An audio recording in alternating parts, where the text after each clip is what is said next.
Of course things are breaking already. Hi, everybody. Let me fix this. Deep breaths. That's what I'm telling myself. Deep breaths. There we go. Hey, everybody. Happy Tuesday. Let's just make sure everything's good. Zap, welcome on Beam. Terry, hey, how you doing? Now there's it's all right. In 10 seconds. How you doing, Zap?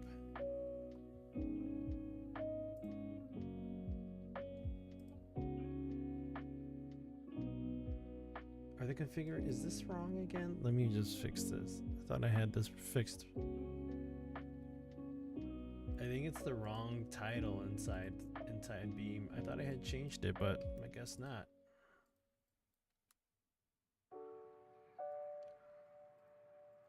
That's what happens when I'm trying to adjust stuff here. There we go.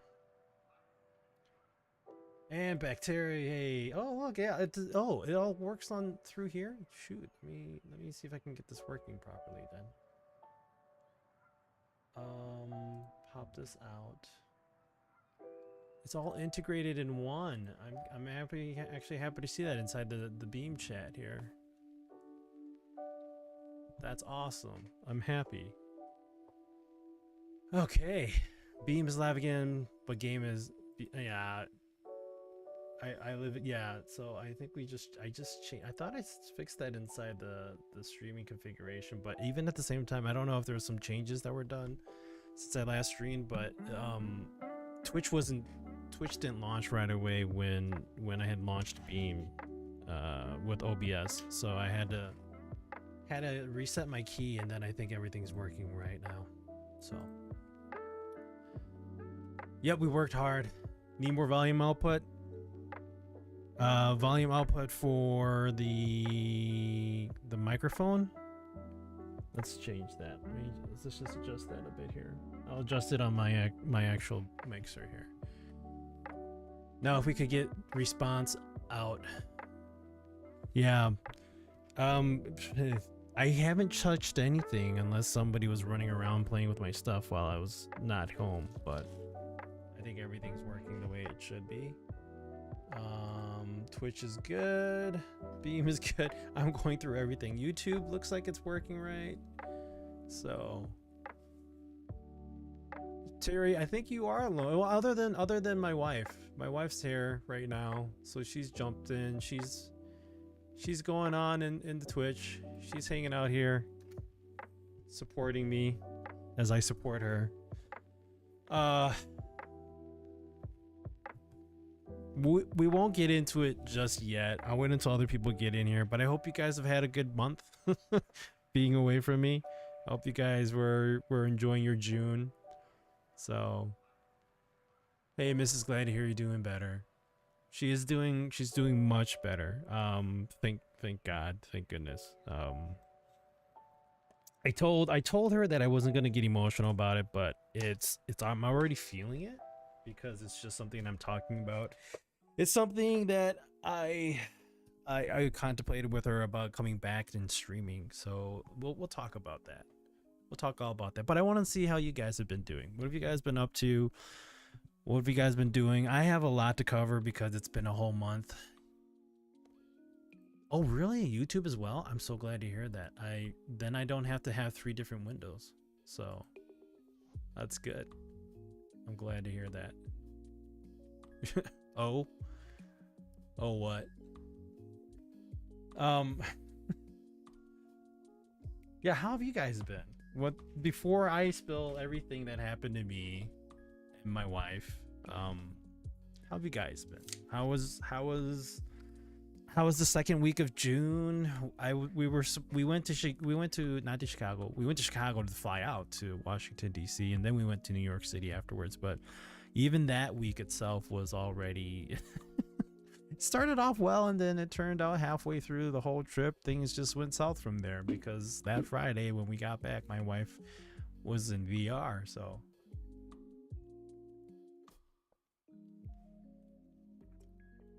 Yo, Soul, how's it going, man? Open up specific chat, say glad you're better. Ah, yes. Because it doesn't relay back on. It would be nice if Twitch could integrate as well, but you know, Twitch is like whatever. The Mox is back. Yeah, I think so. Not Moxie from Borderlands, but you know, to me a close. She's the first, and then you know Moxie in Borderlands is a close second. Not really, but just because of the name. She should actually dress up like Moxie. That would be cool. But I hope you guys are all doing well. I hope you guys have had a good month away. Like I said, it's going. Glad to see you on. I just finished shaving my head. And oh, you shaved your head? Do you usually go bald with the head and whatnot? I've done it a few times in my, well, I guess as a kid you obviously have it done more often because your parents don't want to shave or cut your hair, so that was more frequent for me when I was a kid. But being an adult, it wasn't often that I would shave it. I don't think I've actually shaved it all off entirely, like completely, like skin. So I mean, for you, she's allowed to be your mom. Yeah, I usually do that sometimes. Okay, that's cool. I've joked about doing it because, as you can see, it's all going away eventually. But we'll keep on enjoying what we have. And here I am growing my hair and facial hair. I had a shave right before I jumped in. I didn't shave for a few days, and I know we had talked about that before I had left for the trip. And yeah, it took about 3 days or so for it to kind of just get a little wild. Wife doesn't like that I cut it that short, but it feels so better and less to deal with. Oh yeah, I mean, I bet, because I mean, when I had my moment of long hair, it felt nice to have long hair because I've never had long hair like that, and you guys obviously saw it, but it did get in the way. It did. My stream setting? Oh geez, let me double check that. Is it looking weird?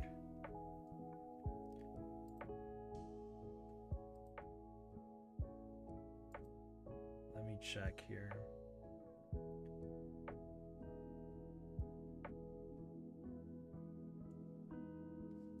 Actually, I'm looking at Beam. I'm like, it's not in Beam. It's in OBS. I haven't made many changes to it. It's using the AMD hardware encoder. I'm bit rating at 6500, keyframes at 2 seconds, presets quality, profiles high, and max B frames is set to 3.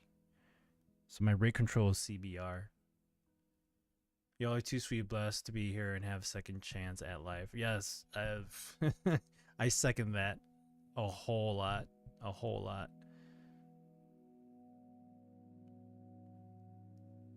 Stream looking fine on this end. Good. Was just curious why your stream looked like video was falling behind and think your megabit is low. Megabit isn't like the bit rate. Yeah, it's 6500. I'll let you tell me what I need to do.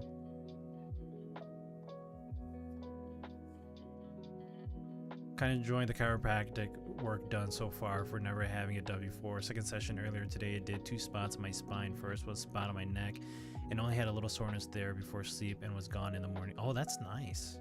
You know, I've always heard like chiropractic is really good. I've heard mixed feelings about it. People have said like, oh, chiropractic is not like, it's not like they're a doctorate, but they just kind of, I'm gonna say this wrong, so don't quote me on this, but they train in learning how to do all that stuff.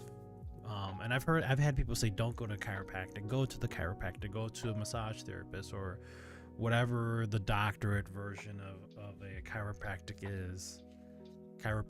is. So come on, we all know you shaved to have a baby face from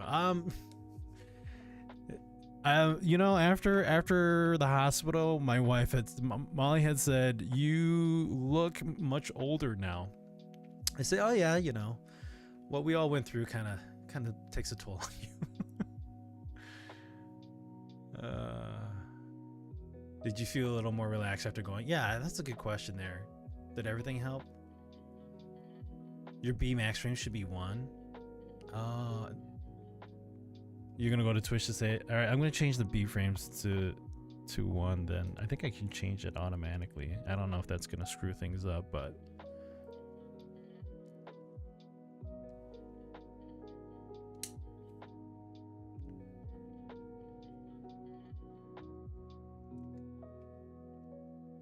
I think I had it at 1, and then we had changed it to 3 because I accidentally changed the output to like 2K, and that was killing my frames and my CPU usage. I want to use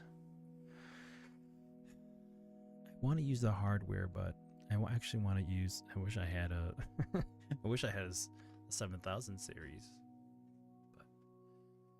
but I keep my B frames on 2. Okay. Molly to Soul. I'm sorry to hear that, but so glad to hear that he got us. It's like, oh, what did I miss here? Oh, we almost lost our son once, and he got a second chance. It changed our lives so much. I'm so sorry to hear that. So I didn't even know that. I missed that. You, you know, like it's not like, oh, you never told me, but you know, it's not like you have to tell me. But I'm also sad to hear that. I mean, going through what my wife and I went through, I can only imagine as well with the heartache and the emotions and all that you went through, especially with somebody that you love so much. This definitely changed your lives as well. Never take anything for granted. Tomorrow's never promised. Yeah. Chiropractor is considered, for whatever reason, experimental medicine, not real medicine. There are certain procedures that should be said.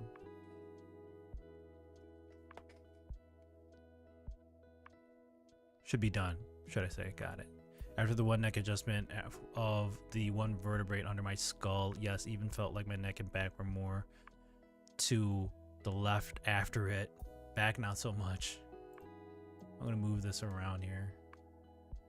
I'm just adjusting my windows here. No, I didn't want to do that. Why'd you do that? Hang tight, guys. Sorry. That's supposed to be there. That's supposed to be down here. Okay, that window apparently doesn't exist. There we go. All right. The massage I get every 2 months is more relaxing and such. After a few, hopefully you'll see the change, but in the end, only you can be the full judge of Cairo. If Cairo is working, communication is just key. Soy Second, hey, how's it going? Hi, Senor Sanucci, leaving the viewer and entering in lurking mode. No, I appreciate that. Thank you for jumping in. It's been a while. Yeah, I don't know if you're in the Discord, but I had updated what was going on with me being gone for a whole month. My wife tells the kids that. Regards, thank you. Yeah, it's gonna be a chill stream tonight. I haven't played games in a while. I mean, I've been playing a little bit here and there on the Nintendo Switch with my, not necessarily with my daughter, but she'd be playing Legend of Zelda, Breath of the Wild, that my brother had let us borrow, and then just kind of forgot about it, and then just we kept it. Playing that, playing some Animal Crossing, Pikmin 3, just kind of passing time. And it was my go-to when I was at the hospital, but you know, you could only do so much at the hospital. But most of the time, you know, you're sitting there focusing on what's in front of you. Clip and ship it to the he hasn't said anything about asking it for it back, because he's playing the new one. I forgot what the new one's called, but he's playing that one right now.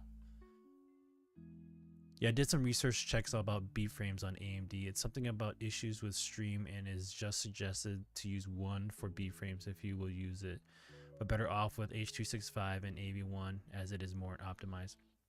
I'll have to get a card that's just optimized for AV1 eventually, but um, my vision and direction of streaming has kind of changed a little bit after all this. Cryo can be good and bad. Bad, rare instances you have a stroke or become paralyzed, but told the Cairo guy how my neck went, and he said, good, that means they got it right and it's taken. I think the most interesting experience is he does it all with air pressured chiropractic table. You know, that's actually one of the funny things too, is like you mentioned about air pressured chiropractic table. The bed that my wife was laying on was like an air mattress as well. It was all air pressured and it would deflate and inflate. I guess that kind of helps with you know, laying in bed for 6 days or even more because you're intubated and all that stuff. But we'll get into that in a little bit. But yeah, I just want to talk with you guys for now. Bed sores, yeah. Exactly. Although the back of her head was kind of in pain because of the way she was sleeping, or you know, they had her resting.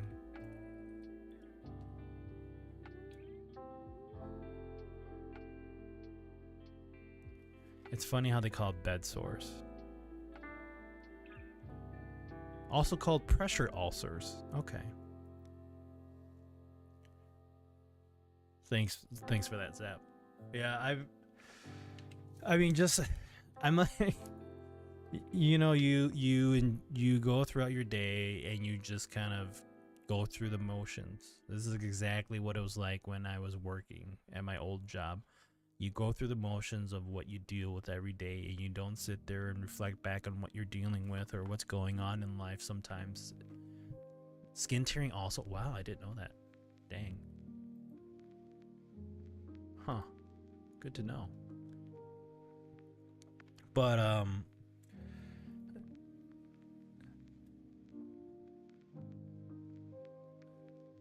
I just forgot what I was about to say. But going through or reflecting, like just today, I was like, okay, I went back to work. I tried going back to work a week after after everything. And I did. I managed to work a whole week, and then the next week I told you guys, you know, got news about my wife, or just kind of, I was told about how everything unfolded, what she went through, and that kind of set me back like 10,000 steps. And I had to take that last week off, because I was just, again, processing everything and processing all that stuff. And then my kids, they've been with my in-laws, or my brother and my sister-in-law, and then they've been with my in-laws for a few days. Actually just 1 or 2 days, not even 1 day. So, you know, processing them, dealing with all this too. I dealt with that. Was it Sunday night? I dealt with that Sunday night. And you know, my wife and I, we've had the conversation of like, we'll be going through our emotional moments through all this, and we'll get this feeling of just overwhelming sadness, or, you know, tears, emotions, whatever. It's a wave, and it's gonna come and go. And I think we'll both have to just kind of embrace it when it happens, and we'll be there for each other. My job did understand. I think one of the things was like, it was because it's a contracting position too. So I don't know if it was, I feel like, you know, if it wasn't a contracting position, would they have felt just as understanding, or, you know, is it the other way around? You know, if I'm a contractor, would they not care as much? But I think there were some things that happened my first week back at work, right after, you know, the whole incident, and I'll talk about that too. I got emotional in one day. Yeah, it was, I think it was the first or second day. That's what the nurse said. That's why the bed kept moving up and down. You know, every time I saw your body moving up and down on the bed, like I was just like, okay, is it the pressurized oxygen that they were doing, or was it something else? I guess it was the bed. And we found that out the day you woke up. So, well, not to make Molly situation sound mild, there has been a higher amount of women getting health issues. Some women in wrestling certainly are getting scares. Like Maria Kanellis just found a mass on an organ and just going to get it detected for cancer. Yeah, it's like, you know, our bodies, as Thor has said it, the guy who streams on Pirate Software channel, you know, our body is just a clump of meat and fluids, and we're just a meat sack that we think we can control, you know, with the nerves and whatnot. Our body does things and we can't control it. We have no control over it at all, and you know, you kind of deal with it. And you know, everybody goes through their own things. Terry, you're going through your own stuff. A lot of the other guys on here have gone through their own stuff too. James, he's gone through things. Wild Card, you know, those guys, you guys yourselves have gone through ups and downs, and you know, it's not to say that nobody has less or more of an experience, or you know, nobody's dealing with more, nobody's dealing with less. That we all deal with our own things, and to each our own, and every emotion that we deal with is accepted. It's understanding. So, but it's good that women are getting the spotlight to make others aware of new conditions, things going on in women's health. It's crazy to see how much stuff goes through, like how much stuff a woman goes through, their bodies and all that. I don't feel bad, but I feel just very empathetic about it. I mean, having 4 daughters will definitely make you think about that. But when you look at it and you sit back and you reflect about the things that women go through, you know, you just kind of go, shit, wow, really, you know. Hey, Angel, how's it going, man? welcome back. It's been a while. I've been gone for about a month. It didn't start like this. It didn't start like the whole issue with my wife almost dying. We were supposed to go to Washington, D.C. and New York City and enjoy a week with our daughter, who was going there for her school trip, her 8th grade trip, even though she's going into 8th grade. So indeed, and some of us have people to talk to as well. Yes, and I think, you know, I've had friends that said, you know, having therapy, talking to somebody will help a lot, help process things. So it's kind of neat seeing like almost half the team of Beam in my chat here. Yeah, Zap is correct. Having people to be able to talk about this with helps big time. And you know, honestly, to tell you the truth, if it wasn't for my wife, if it wasn't for me getting to know her, understanding, finally, in a way, it was long for me because of just my background, but I'll go into a little bit of that too, as long as like family members are in here. Just kidding, haha. Anyways, no, if I actually owe a lot to my wife on who I am today. Being able to understand my emotions, how I feel, being able to express it in a way where it is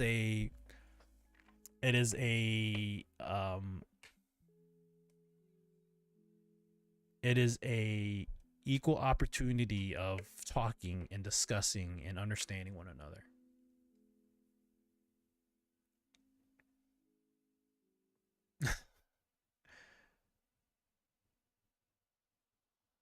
Have my father going through his treatment for his cancer since Monday. Oh my goodness, really? Your dad's going through cancer, dude? I'm so sorry to hear that. Fuck, cancer sucks, man. Only Cats was going through his own cancer treatment last year too, and you know, he got out of it. And I hope your dad's is gonna be hanging tough. We'll be praying and thinking about him. Hopefully he's doing well. Keep us updated, man.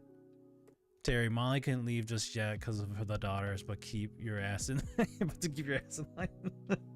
Exactly, it's exactly why. And interesting enough, having people that have been through it is helpful more since they know what you're going through. Yeah, it's like it's a small thing, but it's like, you know, having kids.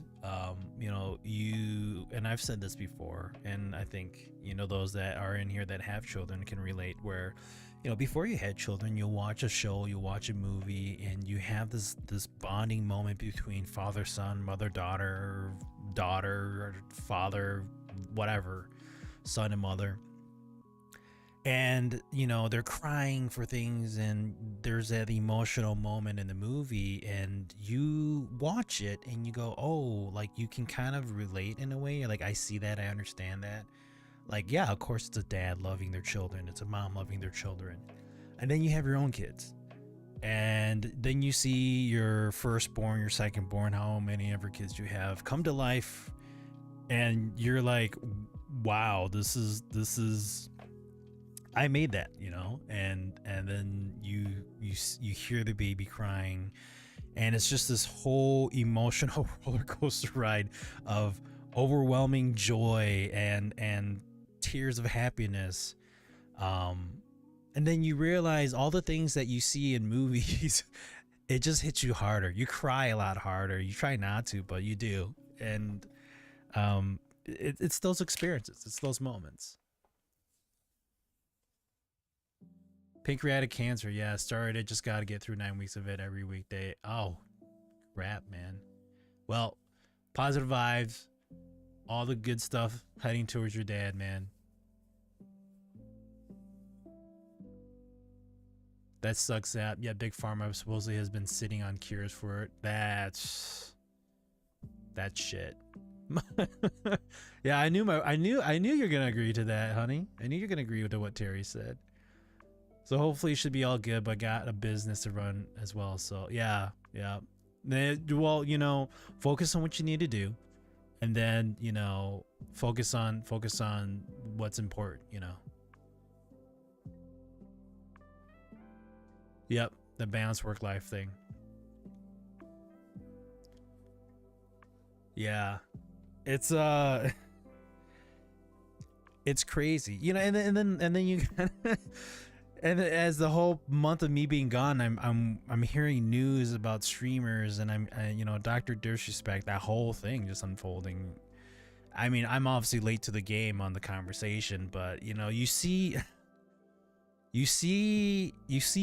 the good in people. You see those that try to do their best, and they just kind of, you know, we're just mellowing. I'm definitely mellowing, streaming ever since 2017 and still mellowing it out. And then you see the people with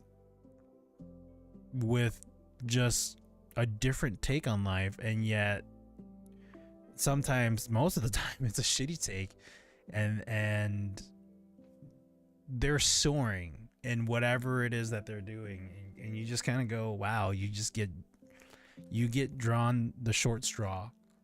And I've noticed that that's been a bit of the case for me, and I'm not trying to say like I've been in it, like I'm not trying to say, hey, feel sympathetic about me. um but you know, you you go through the things that you go through, and like, it's been a shitty year. It's been a shitty year since April of last year. I mean, for my wife, for me, for my whole family, and yeah, let's just say that June was the topping of it all.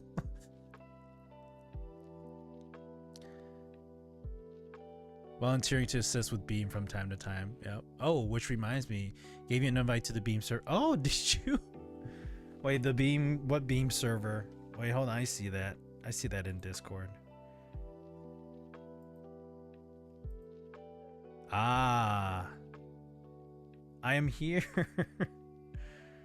I'm here to watch. I'm here to stream. Why are you here? I'm here to stream and I'm here to watch. I'm here for work. I'm here to code.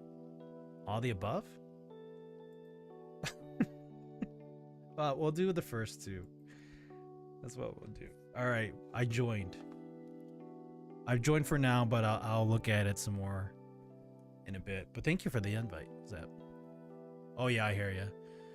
Add 1 to 4. Oh, you know, I'm gonna have to just kill the ads. It doesn't like what do I get out of it? If it that's one of the things that I've been trying to pay attention to is like, is it gonna give me any positive earnings?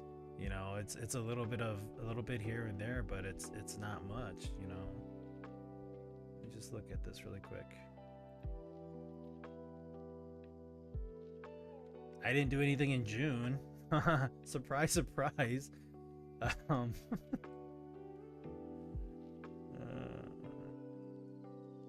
It's like $2 in ads. It's not much.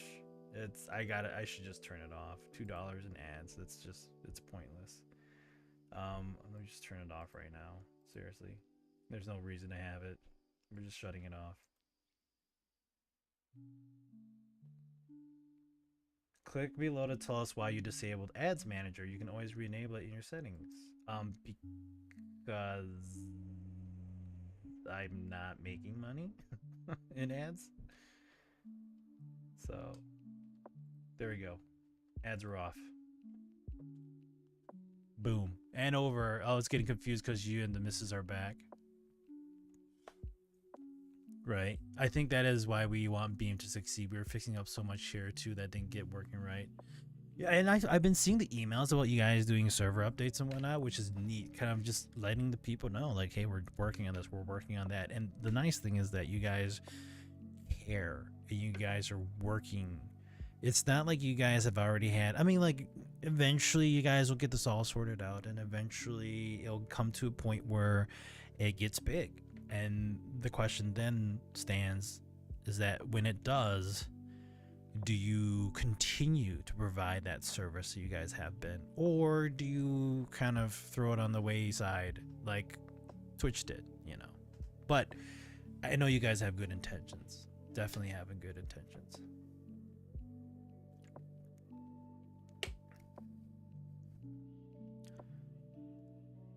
I for a week was on here streaming Overlord, now burnt out of it and haven't played it in a few days.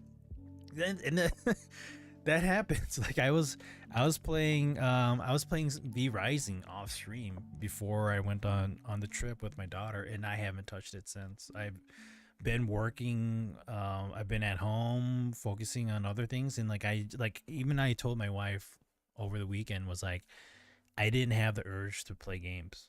I mean, I was playing the Nintendo Switch, but even then, like, to me, that's not really like the kind of gaming that I like to do often. But it was still gaming in a way. At least I kind of kept that part of me alive. I'm not saying I didn't keep any other part of me alive, but you know. I think the purpose is to continue it well afterwards and follow the trend of needs. And that's the neat thing about it. That's the good thing about it. That's what I like.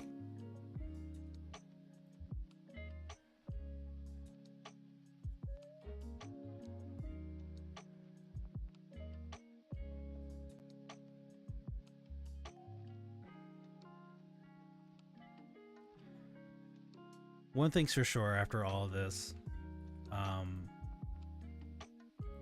you know, you see the people that were there for you. You see the people that support you, the people that care. At that moment, and then afterwards, you know, the question is just kind of like the whole streaming thing with Beam. Like, Beam provides what they can, and then, you know, once they get to a certain point, do they continue or not? And that seems to be the case with the people in my life. You see them there for supporting you because of an important moment, situation in your life, and then after that situation kind of fades away and things kind of settle back down, and as they say, the dust settles, you know, who's still standing, who's still there beside you, and you know, you kind of wonder, does it change? Do you change? Yeah, I think looking at it, it's hard to swallow. I've realize things after it all. I've realized things after hearing stuff, about just the people in my life. I can't speak for everyone, but I would say if everyone was to follow Beam's way and it was working, I don't know if there would be a point to Beam afterwards unless we became leading industry. Then we wouldn't have a choice, right? It's like if humankind could just be respectful with each other, we wouldn't be in certain situations of our lives of what we see in the news, but here we still are. Since the severe sciatica, I've been more watching TV series and movies in the last few days of the art classes. Good news I got on that both should be starting back up in September. Oh, good. Nice. And I'm glad to hear that the sciatica is starting to alleviate a bit more for you. I think that's what you said the last time, Terry. I'm hoping that as we grow, we hit some of the main points for streamer growth that actually wants it. I don't know, maybe have dedicated staffers for a set of streamers. Right? Like what Twitch did, and then they just kind of threw it away. Ambassadors or whatever. No, ambassadors were streamers that were whatever. Like, I don't know, maybe me be yours and 4 other streamers as your key rep if need be. Yeah, that'd be cool. That's if, like, I granted, your day, your job shouldn't be every day, all day. Unless you're a streamer, then that's dedication on that part. But you shouldn't dedicate your entire life of working all the time. I think that's one thing that I hate seeing in our society is that everybody's working. You work 8 hours a day out of the 24 hours, which then you're left with 16 hours. But 8 of those hours will be for sleep. So what do you do for the other 8 hours? You try to get in as much as you can. Watch TV, play video games, learn, do art, hobbies. There's only so many hours in a day, and yet a third of that is working, You're working a third of your life away. And it sucks. Working all the time, you get no time to enjoy and make most of life. Oh no, definitely. There are some people that I know that are actually working. They work so hard and they work overtime. And then you see them with I've seen these people and they have like a nice house, they have a nice car. And then you then see them like working overtime.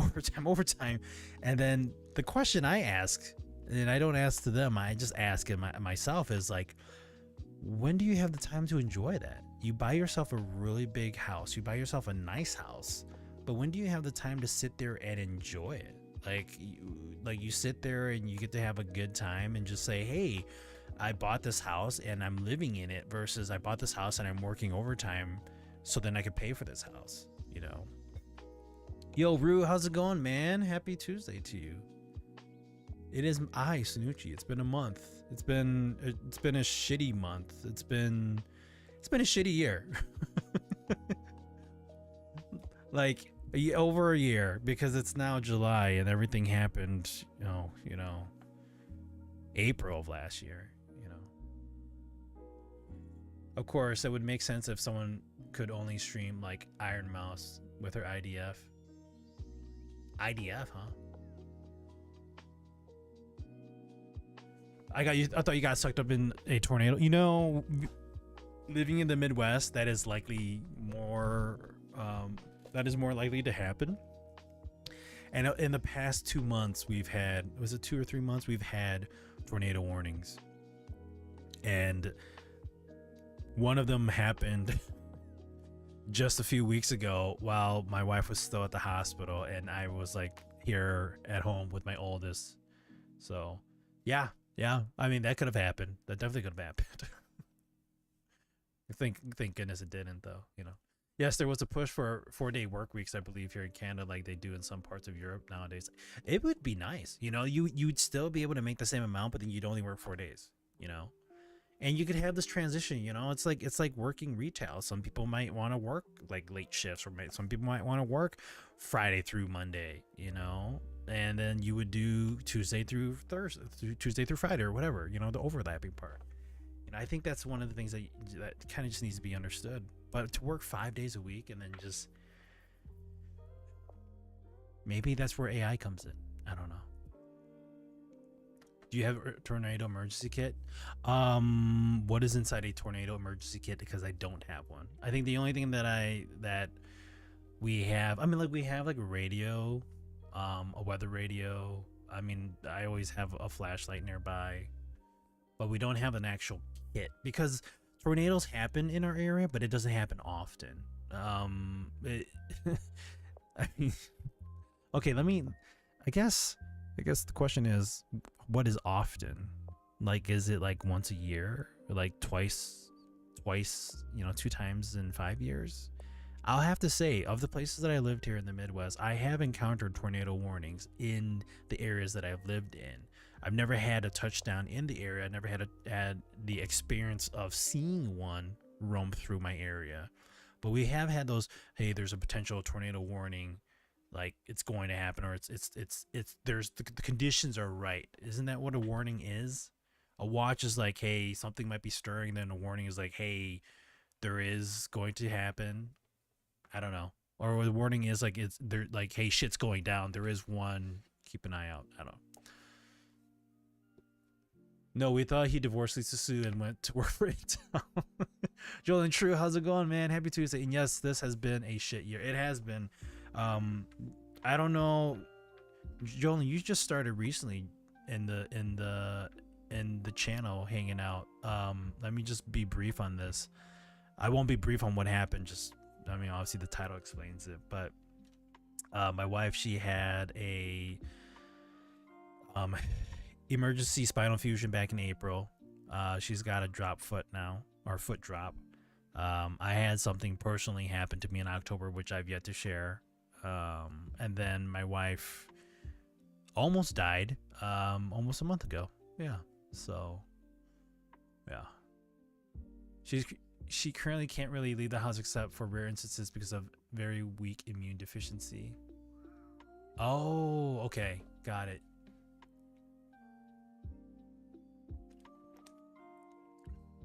Yeah, that will definitely make you stream a lot. I mean, I could have last year, but then, things. So he's following Raja's path to meteor. That's funny. Shit, I just saw the title. Oh, no, don't worry about it, man.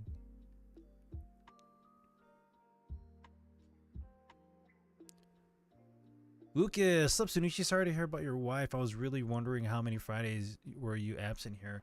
It's been a whole month, man. I'm glad to see you here, Lucas. Thank you for tuning in. Happy Tuesday to all of you that are just jumping back in. It's been a whole month, and it started with us going on a trip. And I think some of you guys have jumped in here, so a bit more of you have come in. I'm not saying that I'm just waiting for you all to jump in here so that we can talk about it, but I wanted to see how everybody's been doing, and for those of you that have just jumped in, happy 4th of July if you guys are in the U.S. Thank goodness none of you lost an arm, leg, or passed away because of it, because you've heard the news and everything, and it's kind of sad to see. And at the same time, I think people need to really put a hard hat on, not metaphorically but physically speaking, because of just the things that have happened. And just please be smart. Just be smart about everything that you do. Think about it, Actually, while you're away dealing with the Mali situation, we actually had 3 tornado warnings, 2 marine ones, and that were spotted out on the larger waterfront near me. Holy cow, Terry. I'm glad to hear that you're safe. It's just crazy to see how many tornado warnings there are in the past year. It's like you remember the movie The Day After Tomorrow? Yeah, I don't want to say that that's like what we're dealing with, but holy shit, I feel like it. Glad to hear she didn't pass, dealing with family members passing myself. I'm sorry to hear that, Jolene. Like, it's just crazy how much trauma and how much sadness that we deal with. Like, you don't think much about it until you go through something yourself, and then it makes you realize, like, holy cow. But at the same time, like, we're only human. You know, we try to worry about ourselves and our loved ones and who are close to us, and then I think it's that point where when you reach out to other people and you reach out to people during streams, the people that are here, you guys, and you guys just share. You share what you're going through, we share what we go through, and we kind of just support and be there for one another.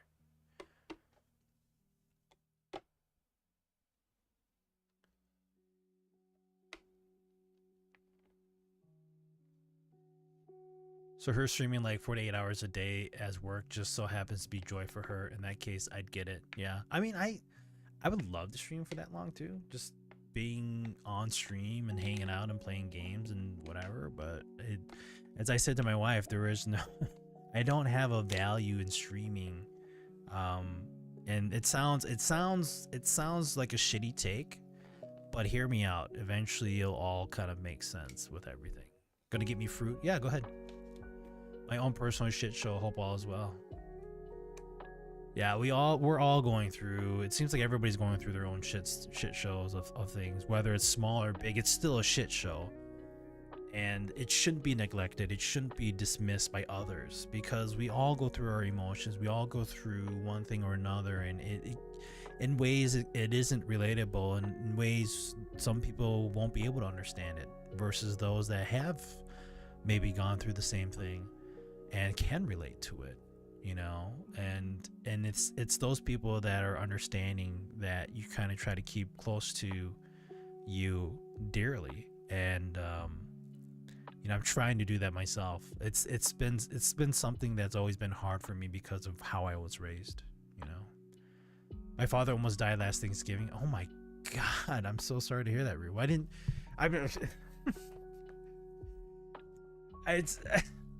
I was about to say something and I shouldn't have said it that way, and I hope you don't take it the wrong way, but I was gonna say, why didn't you tell us? But it's personal. It's a personal thing, and I'm sorry to hear that. I'm very sorry to hear that your father almost died last Thanksgiving. It is obviously a very personal thing after what I've been through, and it is. I respect your privacy. It's just, you go through it yourself. Other people go through it, and then you kind of just say, I wish I was there for that person, Molly, they rebuilt her, made her faster, stronger. They made her into the $6 million woman. Yeah. So let's start with the story. So 2 years ago, we were planning on going on this trip with my oldest, because her school, the middle school, does an 8th grade trip that happens the summer between 7th grade and 8th grade. The plan was that we were going to go to Washington, D.C. and New York City. Eventually on the trip, we found that New York City was a new addition to what they've been doing before, which was just Washington, D.C. for 5 days. This was the first year that they did Washington, D.C. for 2.5 days, and then New York City for the other 2.5, which we were really thrilled about, because my wife and we've never gone there. And so we're like, let's do it.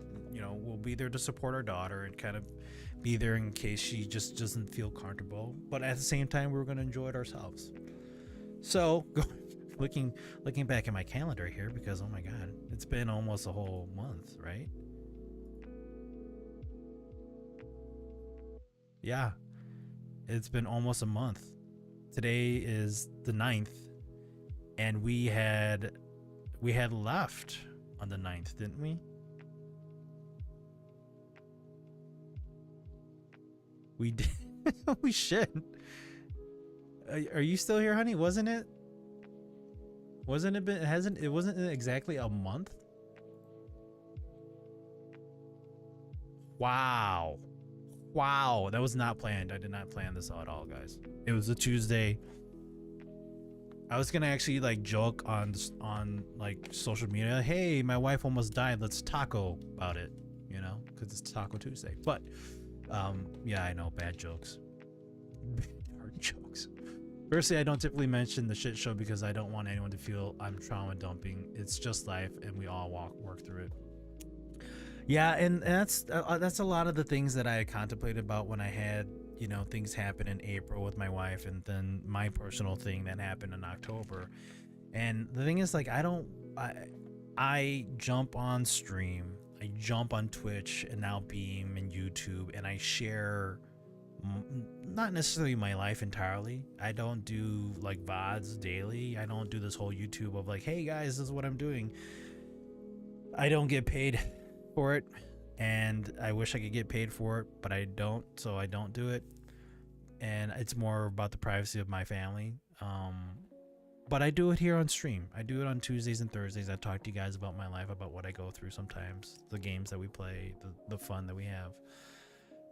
So I feel not that it's an obligation for me to tell you, but that it is part of what I do during my streams, so I should share it. And like, I don't want to, like you said, Joel, I don't want to feel like it's just trauma dumping. Like there's I saw somebody in a Discord post a TikTok account, and they said, oh my god, this account is just, it's horrible, it's just like a whole shit show. And my understanding is, like, the account was created right at the time that this person was severely injured. And I guess long story short is that she was caught in a gunfire, was run over and dragged for a few blocks or whatever, and the car had increased to 100 miles per hour or something like that. So she is going through a total shit show of her life, and she's having, you know, reconstructive surgery and all this stuff. But the thing is like, the account started right after everything had happened. Yes, it's a story to share. It's a life moment to share. But, you know, then, you know, people are obviously going to see like, oh, it's a way of baiting and all this other stuff. But it's like, it's also, you're just sharing it. And that's one of the downfalls of how humans think. And some of them just think like, oh, whatever. And like Kevin Smith had said, you know, he went through a heart attack. I guess he lost his fucking mind last year. And there's this little short that I shared on Twitter that he said, you know, back then he used to say, like, he used to make a list of all the shitty things about a movie he had, like, this is what was bad in it, and he would just talk bad about it. And now his view on it is that he just looks at the movie and says, you know, here are some of the negative things, but here are all the positive things about the movie. You take a different perspective on life after things happen. I'm not saying that everybody should deal with a shit moment in their life, but sometimes some people need to be kicked in the balls if they have them, you know. So, yo, Yankao, yo, I'm late to stream, but I hope you and your wife have been doing so good. Seriously, was hoping the best for you guys, Sanushi and Molly. Thank you for that, man. Guys, that's my first cousin there, Yankao. I appreciate that, dude. I don't know how many family members heard about it because I was just in a flurry of emotions and I was sharing to who I could immediately. I'm sure my parents had passed the word along to grandma and to the aunts and uncles, and you guys caught wind of it.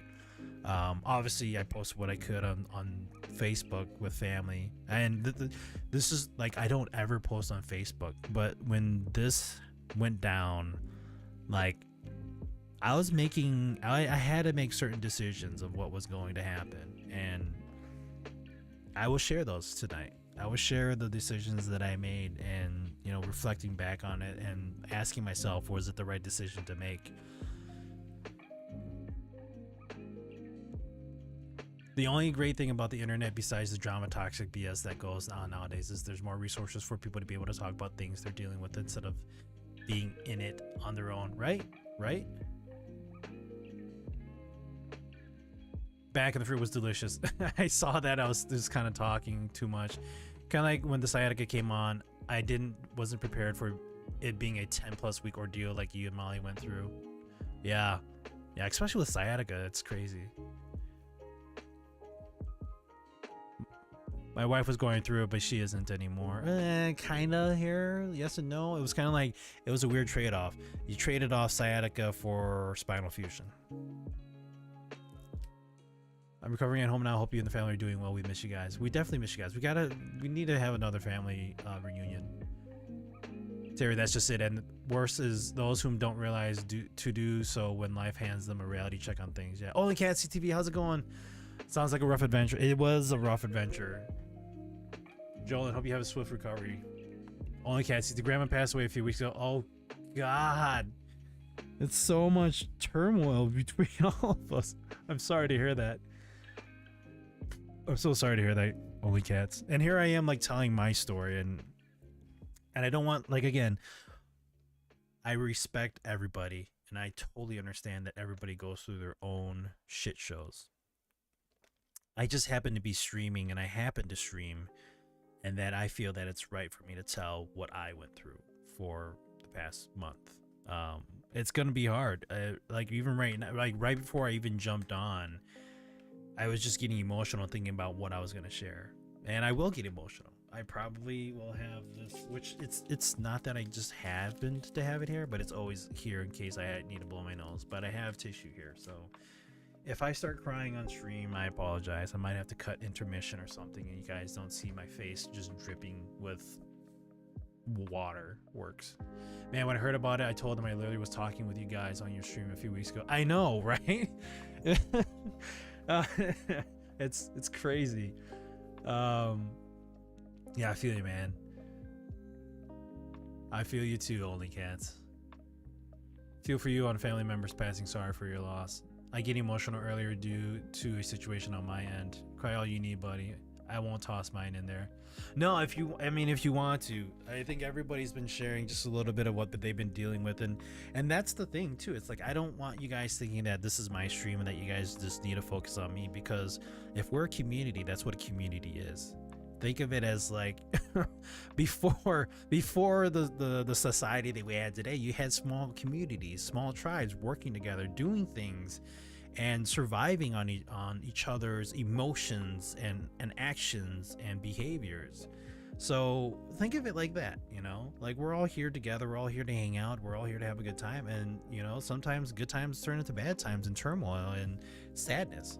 And I think that's one thing that we can just share is like, I've seen streamers come in, get thousands of viewers, and then somebody comes in and like they're like, hey, how you doing? It's like, oh, I'm going through this stuff. And you're like, I asked you how you're doing. I didn't ask you to tell me what your life story is all about.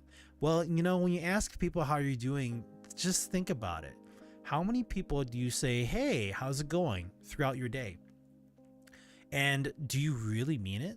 Are you saying along the lines of like, hey, how's your day? Oh, you know, I had a shitty day. You're going to hear 90% of the time somebody says, oh yeah, I'm doing great. I'm doing well. I'm doing swell. I'm doing all right. That's all they say. What if one day somebody comes up to you and after you say, hey, how are you doing? They're going to say, I've had a shitty week. XYZ. This is what happened. My cat died. Whatever. What are you going to say now? Oh, I'm sorry to hear that. And then you just walk away? You asked the fucking question, my guy. I'm thinking about that moment of the streamer too. It's like, don't ask the question and then not be there in support of it. It's not like, oh, I'm just asking. Well, then why the fuck would you ask in the first place? Maybe that's just me. I don't know. I got a PET scan last week, then assigned a bunch of medications, referred to a chest surgeon without being told about the results. We didn't tell you the results? Okay. I'd be a little pissed off about that. Nah, man, let them tears flow. I think it's real to share your emotions. It's what makes us human and connect with each other. Well, thank you for that, Yankow. I appreciate that, man. That's the problem as well. There are folks out there who don't want to hear about your issues, problems, I believe because they have their own stuff going on. Or more so, they only care about themselves. Yeah, I think it's that last part there, and it's a lot. It's a lot, especially with the big-time streamers. A lot of people ask me, and I have to be like, do you really want to know? Well, I think you shared your information with us, and like, I feel for you, man. I feel bad. Like, I appreciate you, and you know, I appreciate you sharing. That's what matters the most. It's like, I'm not here to be your entertainment or just your entertainment. I'm here to be an ear. I'm here to lend, you know, an ear and just kind of be like, holy shit, dude. Like, I'm sorry to hear that. hey, you always could show Molly an episode of Work With You, who sounds like your uncle. Yeah, it does. I told my wife that. I told her that, and she's like, oh my god, it does. Yep, I broke down crying on the toilet this morning. I'm so sorry to hear that, dude. That is just shitty. It's like there's a new Joel Coy special that just came out, and he was joking to doctors about like toning down on just like the reality checks there. It's like, just have some sympathy, yo. He was joking about how he doesn't have an ass. But the joke aside is just like, if there's bad news, then kind of slowly tell them. And I'm good thinking back on that. Like I did not slowly tell my wife that she was out of commission for 6 days laying on the bed. We'll get there. More people need to think about the word sonder, the profound feeling of realizing that everyone, including strangers passing in the street, has a life as complex as one's own, which they are constantly living despite one's personal lack of awareness of it. Wow, dude, that is actually a really good word. I love finding out what words mean. I just hate how I don't know much about it. Oh, shiznit, now have you done it? Thanks for the follow, Flashing Nathan? Is that how you say your name? I'm sorry if I've slaughtered that. Welcome to the channel. Hi, I'm Sunuchi. I don't know how long you've been in here, but thank you for the follow. Appreciate it. I'm here Tuesdays and Thursdays if you didn't see the schedule. 9 p.m. to 1 a.m. Central, and then 10 p.m. to 1 a.m. Thursday. So yeah, hi, welcome. I need to remember that word. I have to write. Oh, where's my pen? Let me write this down. You have to write things down, Sunuchi. It's better than typing it on a computer and then saving it in a file, because then you're gonna have to go look for it. We'll put it on your desktop. I don't like shit on my desktop. I actually hide the stuff that's on my desktop. You guys realize that? No, I just dropped stuff that actually came from the trip. All right, let me write this down, and I'll kind of continue on with the story. I was already getting into it, and then I stopped. Sonder. Thank you for sharing that, Yanko. Maybe we should do that. Just take a special word in the vocabulary, in the dictionary, Merriam-Webster's dictionary, and just talk about it. We go through stuff, and I surround myself with people who are also going through things. My girlfriend was super pissed and took care of it. Oh, good for her and you, man. That's what you call a good girlfriend. She takes care of you like that. I was like, this has to be an accident, because they would never treat anyone like this. I got you. I screenshot it. See, look at that. Like I just said. Girlfriend, wife, the person that you love and loves you back. Alright, I'm going to throw this all down here. Let's put this all here. Yeah, that reminds me of that video clip where the guy basically said that. It was an accident after all. Yeah, it's a word that helped me realize a lot of my hard points in life. And here's the thing, like, not a lot of people realize those hard points in life. And it's good that you acknowledge it, I've dealt with a lot of hard points in my life, and my wife, she kind of helped make it, she helped me realize that. Faster, stronger, smarter. She was always, I've said this a lot of times in the past few weeks, and I'll say this again. I'll always say it. My wife is the strongest person that I know because of all the things that she's gone through. The things before this past year. I've shared some things on here, and I don't know if she would be okay with me sharing it all, but she's gone through a lot, and she's toughened through a shit ton, and she just trucks through it. She is an amazing little person.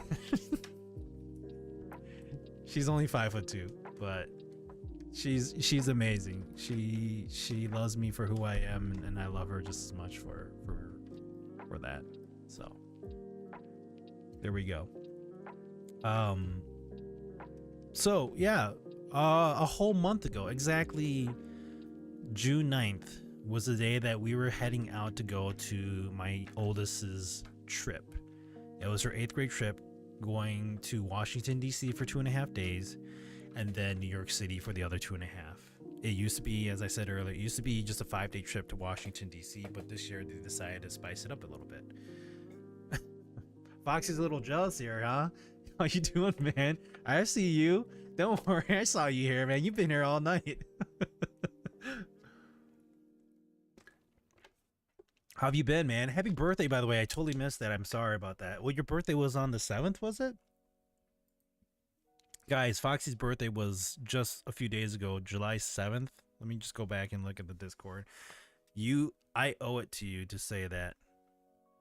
I would sing you a song, but then I'm not really that great at singing. Unless you really want me to sing you a song, I'll sing you a song. All good. Yes. July 7th was Foxy's birthday. Foxy, how old are you now? 14? I'm not crying, you are? Oh, babe. I will be crying later, so. So yes, Foxy, tell me when you're ready, how old you are, but I turned 30. Did you really turn 30? Better out than in. And yes, I'll take a happy birthday song. All right. Happy birthday to you. Happy birthday to you. Happy birthday, dear Foxy. Happy birthday to you. Kind of went a little bit crazy on that, so. There we go. Happy birthday, Foxy. 30 years old. Welcome to the 30s. You're now an old person because apparently once you're 30, you just start feeling aches left and right.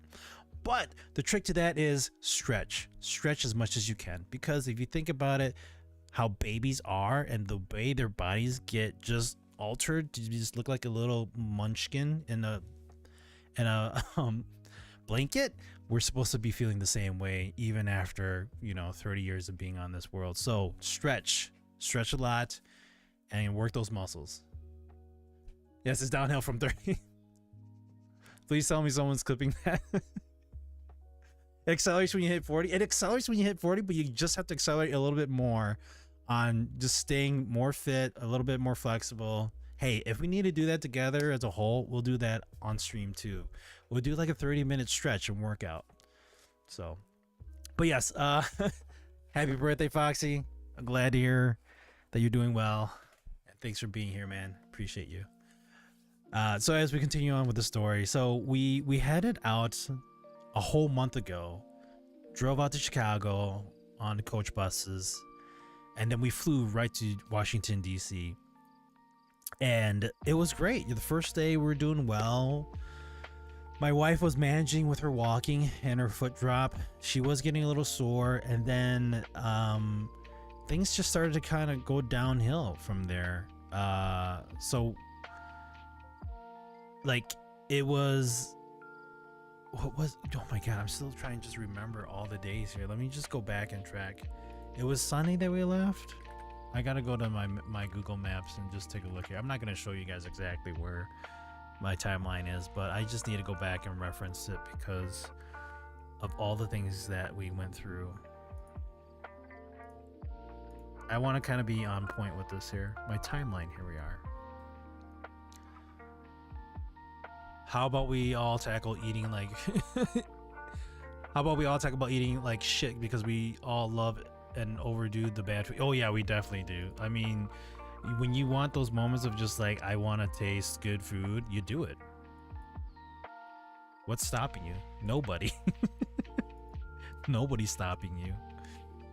All right, so here we go. All right, so yeah, so on Sunday we went straight to the Smithsonian National Museum of Natural History.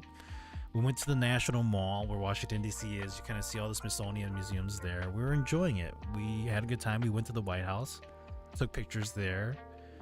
Lincoln Memorial, we visited the 9/11 Pentagon Memorial. It was actually pretty emotional for me to just kind of see that and just remember what happened that day. It's if you guys have never been to the new memorial that they have right outside the Pentagon, it is crazy how they have they show like they're basically kind of like benches. The benches that are like leaning, that are actually moving towards, because it's kind of like a one-sided bench layout, so it kind of props up and goes like that. But if it's leaning towards the Pentagon, that is actually each bench is dedicated to every person that was on the plane that crashed into the Pentagon. and then they have benches going in the opposite direction, pointing away from the Pentagon. And those are the individuals that died inside the Pentagon after the plane had crashed. So you see all that. You see the cherry blossom trees. It's such a beautiful memorial there. So we went there. That was basically the end of the day that we went to, and that was on a Sunday. That was 1 whole month ago. Crazy.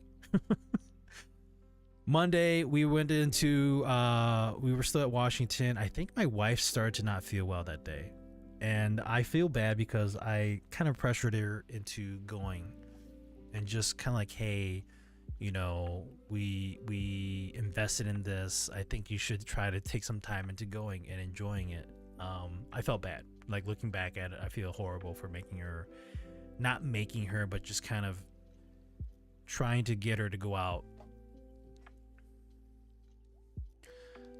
All this talk about people getting dealt a raw deal in life. I go on Insta, and Luna Perone has another post up of her going through more rounds of chemo for a new area of cancer they found in her recently. She's had a long journey through a rare form of cancer. Holy crap, that sucks. Cancer, just fuck off, cancer. God. Exercise can come later, right? It's the dopamine hit. Oh man. But yeah, so on Monday we went through more of Washington DC. My wife didn't feel well half that day.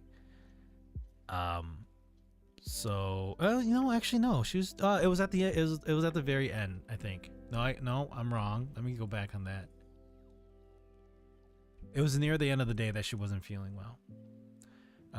We missed out on going through the whole tour of Abraham Lincoln and the house that he stayed in before he passed away, and it was a weird day because we went to a restaurant, and the restaurant, it was already pre-planned. We had food, like the chaperones had ordered the food or had ordered ahead, but when we got there, the food wasn't even ready. They didn't even have anything ready. So we sat there for like an hour and a half waiting for our food, which then pushed the time of like the whole Abraham Lincoln tour.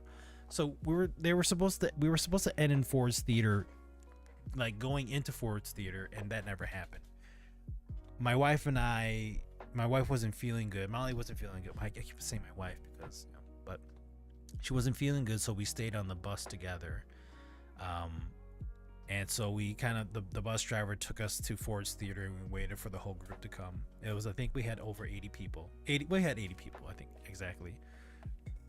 That was including chaperones, students, and some parents that came along. We were kind of like chaperones, but we were parents that were just like a second eye for the chaperones. But we were all also there to enjoy ourselves.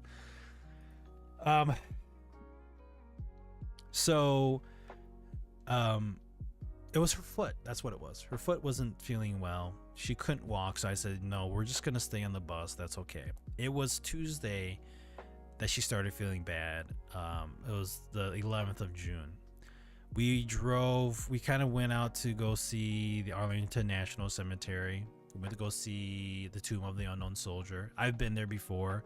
I told you guys that I was hoping that we're going to go see the Aeronautical Museum, the Smithsonian Aeronautical Museum, because that's where I got lost when I was a kid in 5th grade. It was just right across the street from where we were, but we didn't go. That was on Monday. Tuesday, I was like, it's fine. I didn't get to see it. It's okay. I mean, I could always go there another time and get to relive my trauma of being lost in Washington, D.C. as a 10-year-old. But we went to the Arlington National Cemetery. I've already seen that ceremony. It's changed a little bit with what they have a little booth now that like the soldiers can go in and kind of cool down a bit. My wife got to see it. And then halfway during the day, we decided it was time to go drive from Washington, D.C. to New York City. And we stopped at a kind of like it was like a, I don't know what you would call it. It's kind of like, I live in the Midwest, so Illinois has these things called oases where they're just like right above the interstate, and you stop, you get gas, and then they have like food courts and whatnot. Something similar to that. There's none of that in Wisconsin where I live. It's just basically a rest area, and then you go in and you kind of like use the bathroom, relax a little bit, and then you leave. There's no restaurants in there, but I guess other states have it differently. And this I believe was where was this? This was in Maryland, just right outside of, like right at the edge of Maryland before we hit Philadelphia.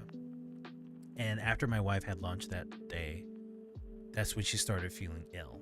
We thought it was food poisoning. We thought she had eaten something that wasn't sitting well with her, but she missed out on going to Grand Central Terminal. That was one place we went to. Rockefeller Center was another, the Westin, and then the Empire State Building that night. She missed out on like all the big stops in New York City, and I felt horrible. She was on the bus the rest of the day, and I was like,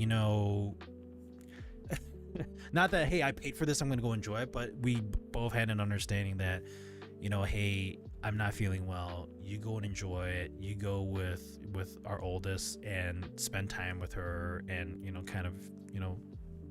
enjoy it. And I did. I went there, I took pictures, and was there with the chaperones and the students. And then after the Empire State Building, of taking pictures with my daughter up on top, it felt lonely. Like I was taking some pictures where we just kind of left a little bit of space for my wife, so then we can Photoshop her in if we wanted to, just for fun. But it was kind of sad to be on top of the Empire State Building, and then like not having your loved one there with you, your wife, your spouse. And then cut to Wednesday, she wasn't feeling great at all, and we stayed at the hotel all day. Even to the point where, what was the movie that was playing on TV? And I was like, oh, I'll just watch that.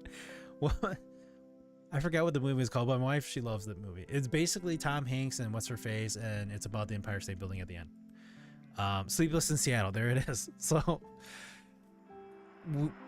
we get up, we get ready, and the bus heads out, and my wife is resting, and I turn on the TV, and sure enough, it's like, I think it's like already an hour into the movie, and my wife's like, oh, that's my favorite movie. And I'm like, oh, okay. And then she goes, yeah, at the very end they go up to the Empire State Building, and I'm watching the whole thing, and I was like, oh, bummer, like that's kind of cute.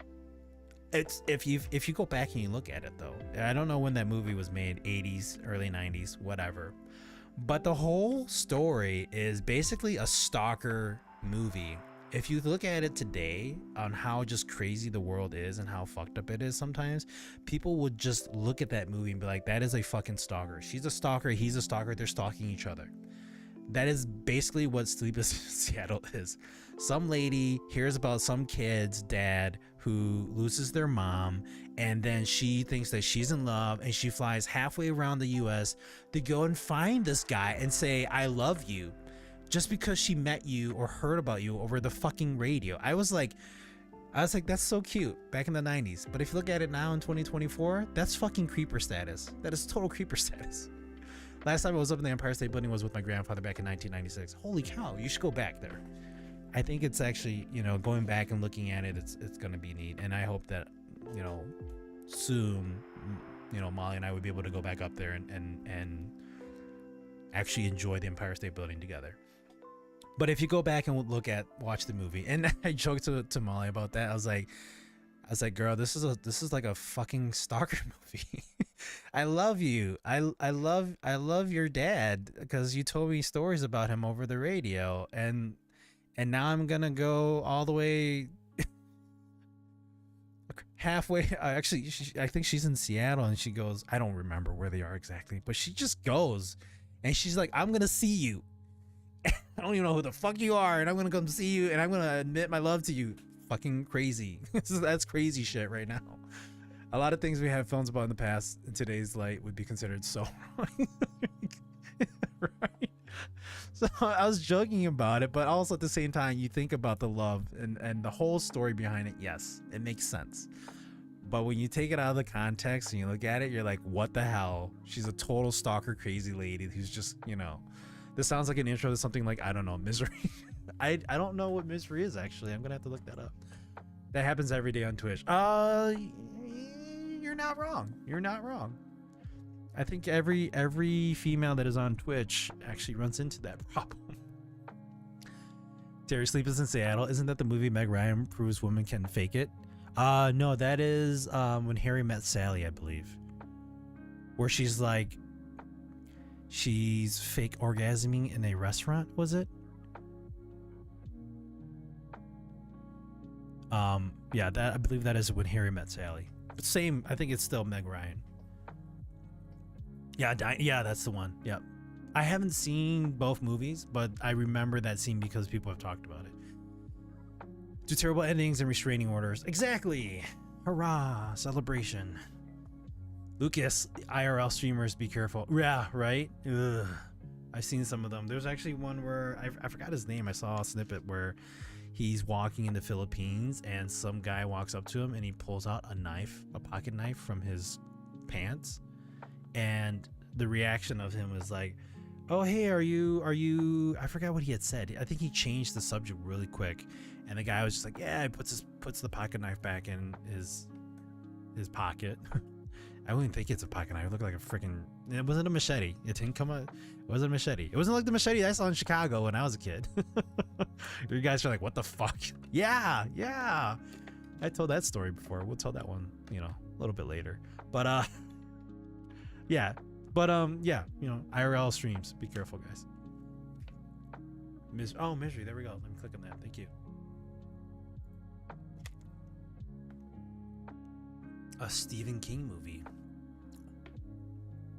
Oh yeah, they'll do it. Oh, with her? Okay, I've heard about it. I've never seen it. Misery. Yeah. James Caan and Kathy Bates. Okay.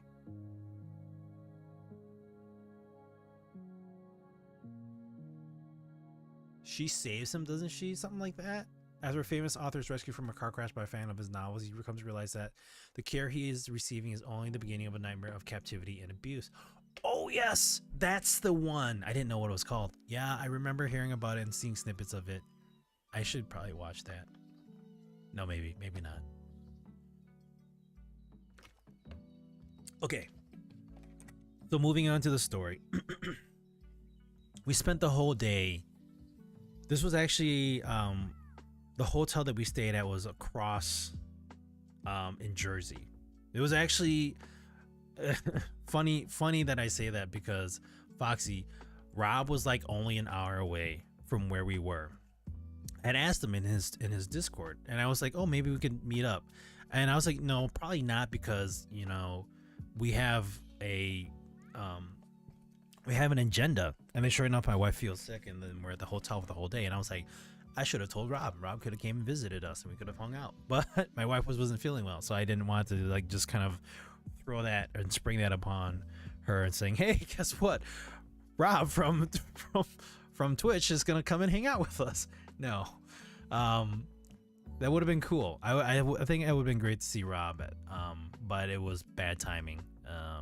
But yeah, so that whole day we spent at the hotel. She was resting. We ordered like at a Vietnamese restaurant. We ordered pho, pretty decent place. We figured, rather than getting something that you normally eat somewhere, why not try out one of the local restaurants and give it a go? And it was actually pretty good. So yeah, that was Wednesday. Thursday was the last day in New York. My wife's still not feeling. She felt a little bit better. She's like, hey, I'm feeling a little better. She didn't want to go to Central Park. That was where we first stopped. She didn't want to have to walk in the heat, and it was a lot of walking. We actually got to see the Friends fountain from a distance because we didn't walk by it, but we walked past it. We went to the Intrepid Museum, so we got to see, I forgot what spaceship was there, and that's when my wife started to not feel well as well. So she got there, we were walking through, we went through the Intrepid, and then when we got outside, within like 30 minutes of us being able to kind of explore, because I think we had almost 2 hours to enjoy the Intrepid Museum, but she wasn't feeling well, so we got in a little bit of a spat. She wasn't feeling well. I wanted her to stay in the area or inside the building of where like the gift shop was, but she insisted on going out and kind of resting in the heat, which I think she was getting chills left and right, and she started feeling better. And I actually I kind of felt like crap because of what was going on, just the way she felt, the disconnect and the miscommunication that we had with each other. I actually got a little bit emotional at that moment, because I was just trying to be very helpful, and I think we were getting on each other's nerves a little bit. And that's how the day pretty much turned out to be, was that we were in this state of our mindset and emotions of what we felt, and that was only like midday. So we went to Zuccotti Park looking at this. We went to the financial district. We went to Soho.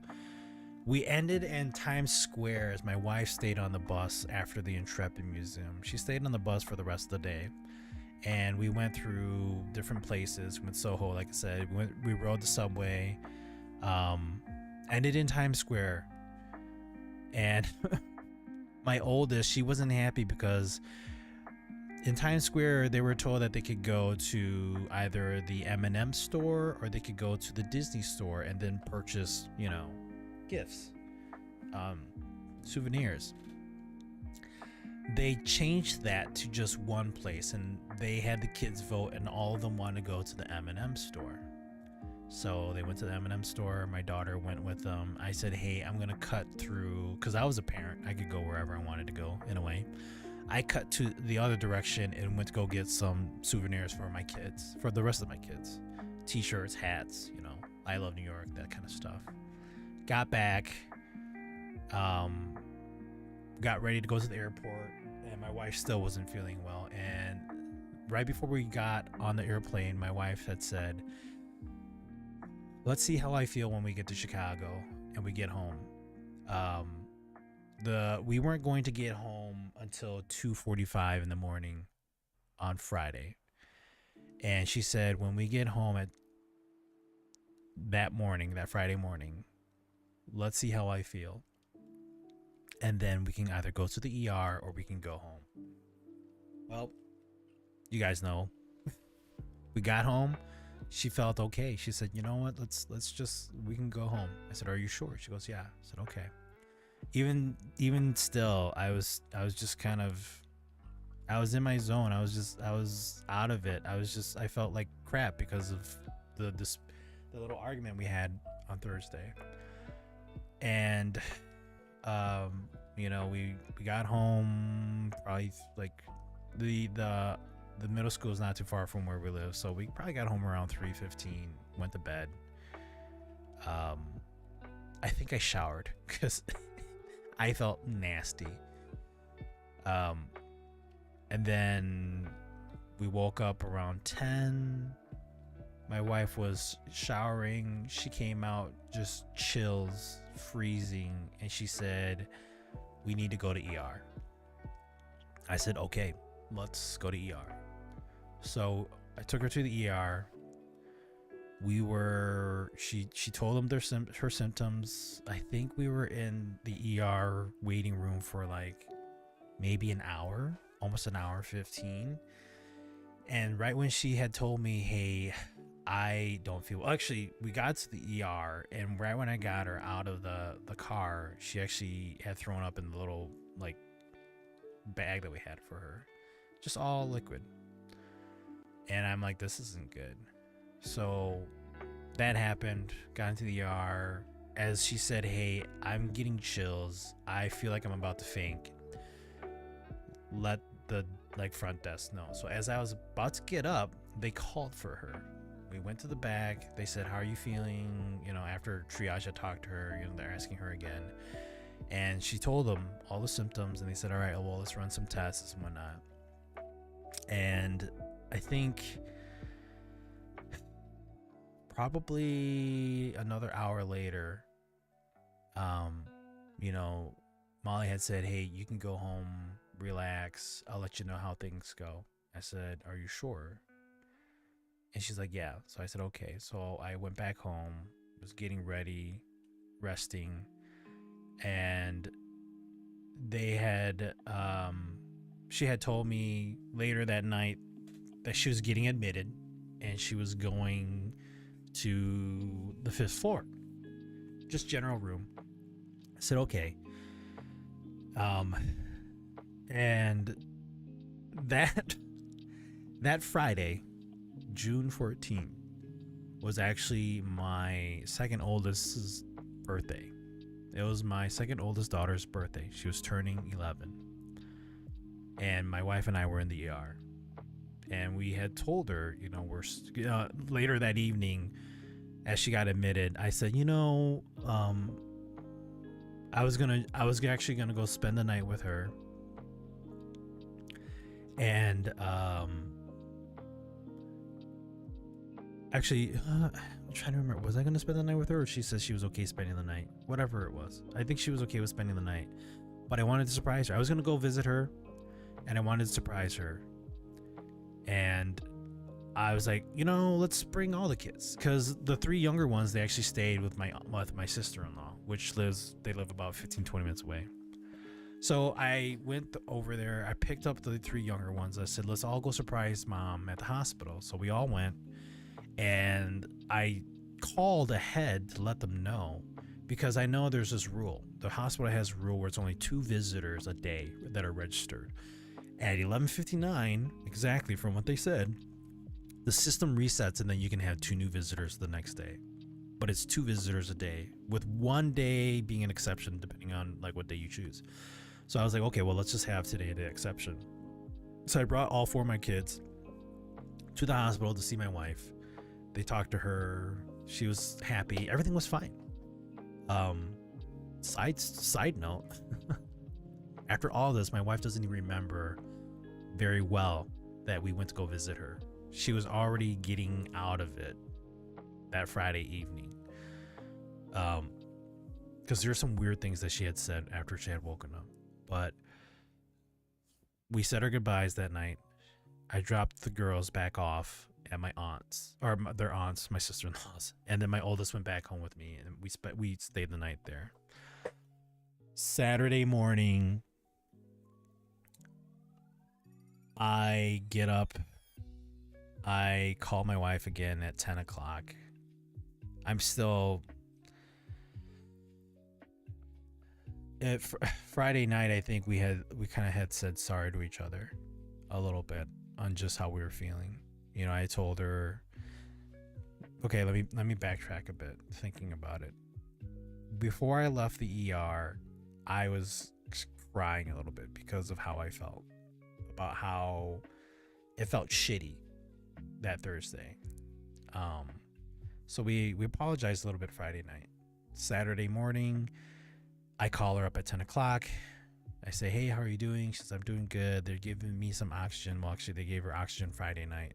They said her oxygens were a little bit low, so they gave her some oxygen to kind of help with that. Later that evening, that Friday night, the nurse had actually said that, oh, your oxygen levels are okay. We'll kind of remove the oxygen from you. 10 o'clock in the morning, Friday, called her, checked up on her, see how she was doing. She said she was doing good. I said, okay. And so I was going to get ready for the day. I was going to go shower. And I got out of the shower and I got a call at 12:30 from the hospital. And that's when the doctor had told me, and I hear the commotion in the background. That's when the doctor had said, yes, your wife's oxygen levels started to drop dramatically. And we have to intubate her. We have to intubate her. We're going to paralyze her medically, and we're going to sedate her. And I sat there, and I'm just trying, my mind was blank. I didn't know what intubate meant. And I had to ask him that question. I said, when you say intubate, what does that mean? And he straight up said, we have to put a tube down her throat to help her breathe. And that's when I was just like, what the fuck? Like, my heart sank a little bit. And I was like, okay. And the first thing that came to my mind was like, I gotta get ready. I need to get my stuff ready. I am going to be spending the night with her. And I said, do you guys have a room for her? And as I'm saying this, as I'm trying to understand everything that he's saying, all I hear in the background is just commotion, rustle, people talking. Things are going on in the background as this doctor is just explaining to me what they're doing. And my wife had told me after she had gotten out of it, this is the thing that hurts me the most, was that I wasn't there for her, because she had said that morning she wasn't feeling well, and she doesn't really remember what was going on, but she does remember telling the nurse that, hey, I'm not feeling well, I have chills, can you give me another blanket?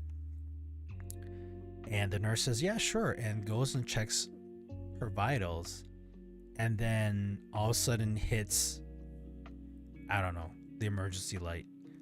And all of a sudden my wife tells me that there is just a crowd of people coming in, and they're talking to her, they're making her feel better, they're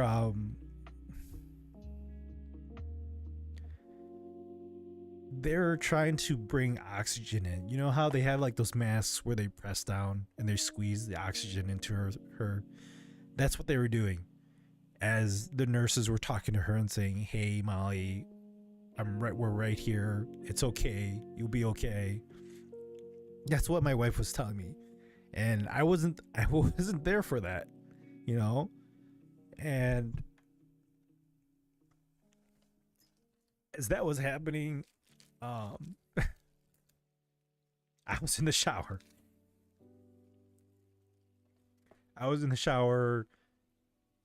Getting ready to enjoy the day.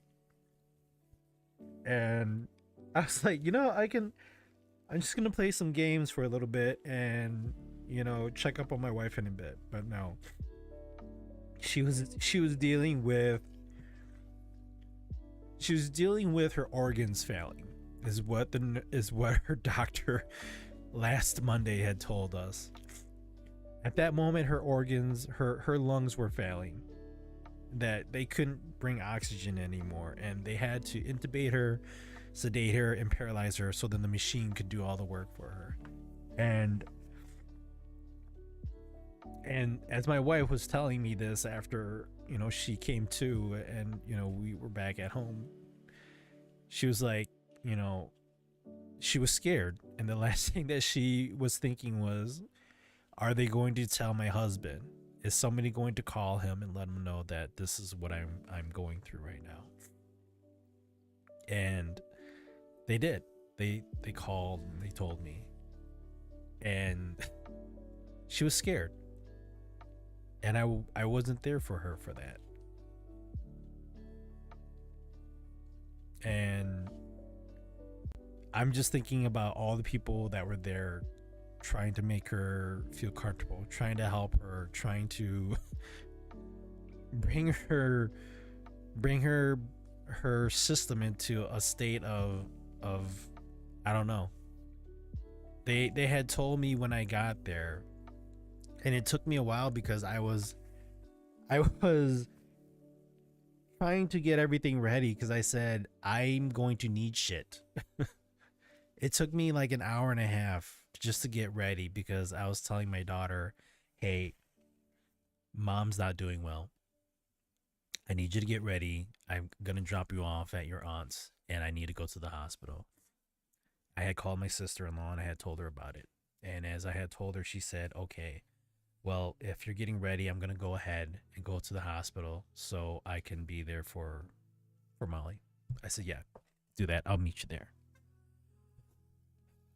I pack my stuff up, drop my daughter off. I get to the hospital, and my sister-in-law is waiting in the waiting room. She had told me that they told her that they were doing a procedure on her.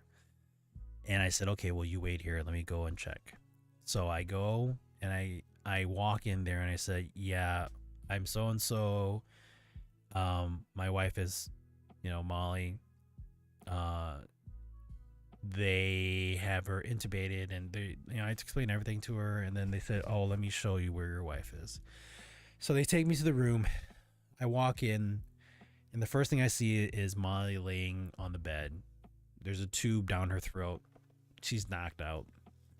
She's just laying there, and I'm like, "Oh, this is like the reality kind of sinks in right there." And the doctor comes and he's talking to me. He's explaining to me what's going on, and he's like, "Yeah, your wife is in critical but stable condition." And I'm like, "That's like an oxymoron. How does a critical condition be stable?" Well, I guess they were able to keep her lungs still functioning properly. She hasn't lost a lot of white blood cells. Everything is stable, but she's fighting right now. She's fighting whatever. She had an infection that got into her kidney. She had an abscess in her kidney, and she was basically fighting this infection, and she went into septic. The doctor last Monday said she went into septic shock after one of her lungs failed, or not one of her lungs failed, but her lungs were starting to fail. And as that happens, I guess there is, you have your lungs, and then you have, I guess, a kind of like a membrane that goes around the lungs, and there was fluid between the membrane and the lungs, and that shouldn't be there. They thought it was in her lungs, but x-rays show and CTs and all that scanning showed that it wasn't in the lungs. It was between the membrane and the lung. So they said, yeah, when you go into septic shock, it's not just your lungs that start to fail. It's your lungs, it's your heart, every organ starts to fail. The doctor even said, her PCP even said, yeah, when people go into septic shock, they don't come out of it. And she had said, "Molly, we're very fortunate that you're here." I don't remember exactly the words, and my wife can say it, but we're very fortunate that you're here today with us, because not a lot of people come out of septic shock and survive. Her lungs were the only organs that seemed to have failed that day, or like started to fail. Everything else was strong, and I am so grateful that was the case. Like I said, my wife is one of the strongest people that I know, with all the things that she's gone through. 3 C-sections, a few other things, sciatica, herniated disc, spinal fusion, septic shock. Now adding that to the list, almost dying. She is one strong son of a bitch. I will fight anybody who says otherwise. She's probably one of the strongest people that I know, and is probably one of the strongest people in this world with what she's gone through. And I will fight anybody that says otherwise.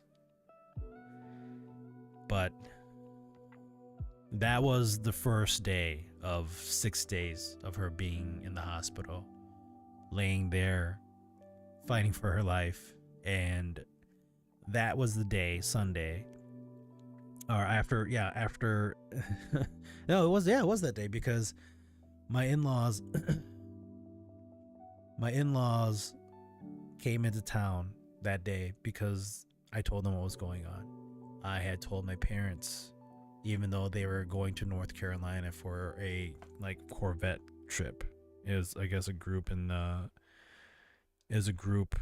Facebook group of all these elderly Hmong guys who own Corvettes, and they were going to make a trip down to North Carolina. And I had a spat with my parents a month prior to all this. And and it still lingers with me. I'm still bitter about it. And I was bitter that day, and I actually had told my parents I did not want them there because I was still upset about the big argument that we had. And it was about just me, my past life, my personal life with them. I was raised, how I'm being treated, how my family's being treated. PSA, Molly is a strong SOB. She is. She's fucking strong.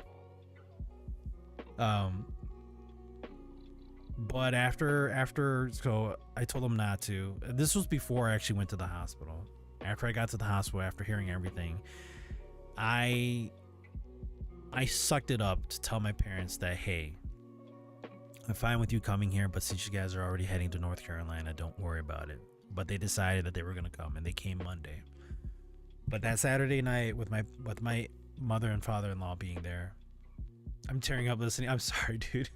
Seriously, don't want to distract you from sharing, but both you and Molly are strong. Thank you for that, man. That was one thing that she had told me, and a lot of people had said too throughout those 6 days, was like,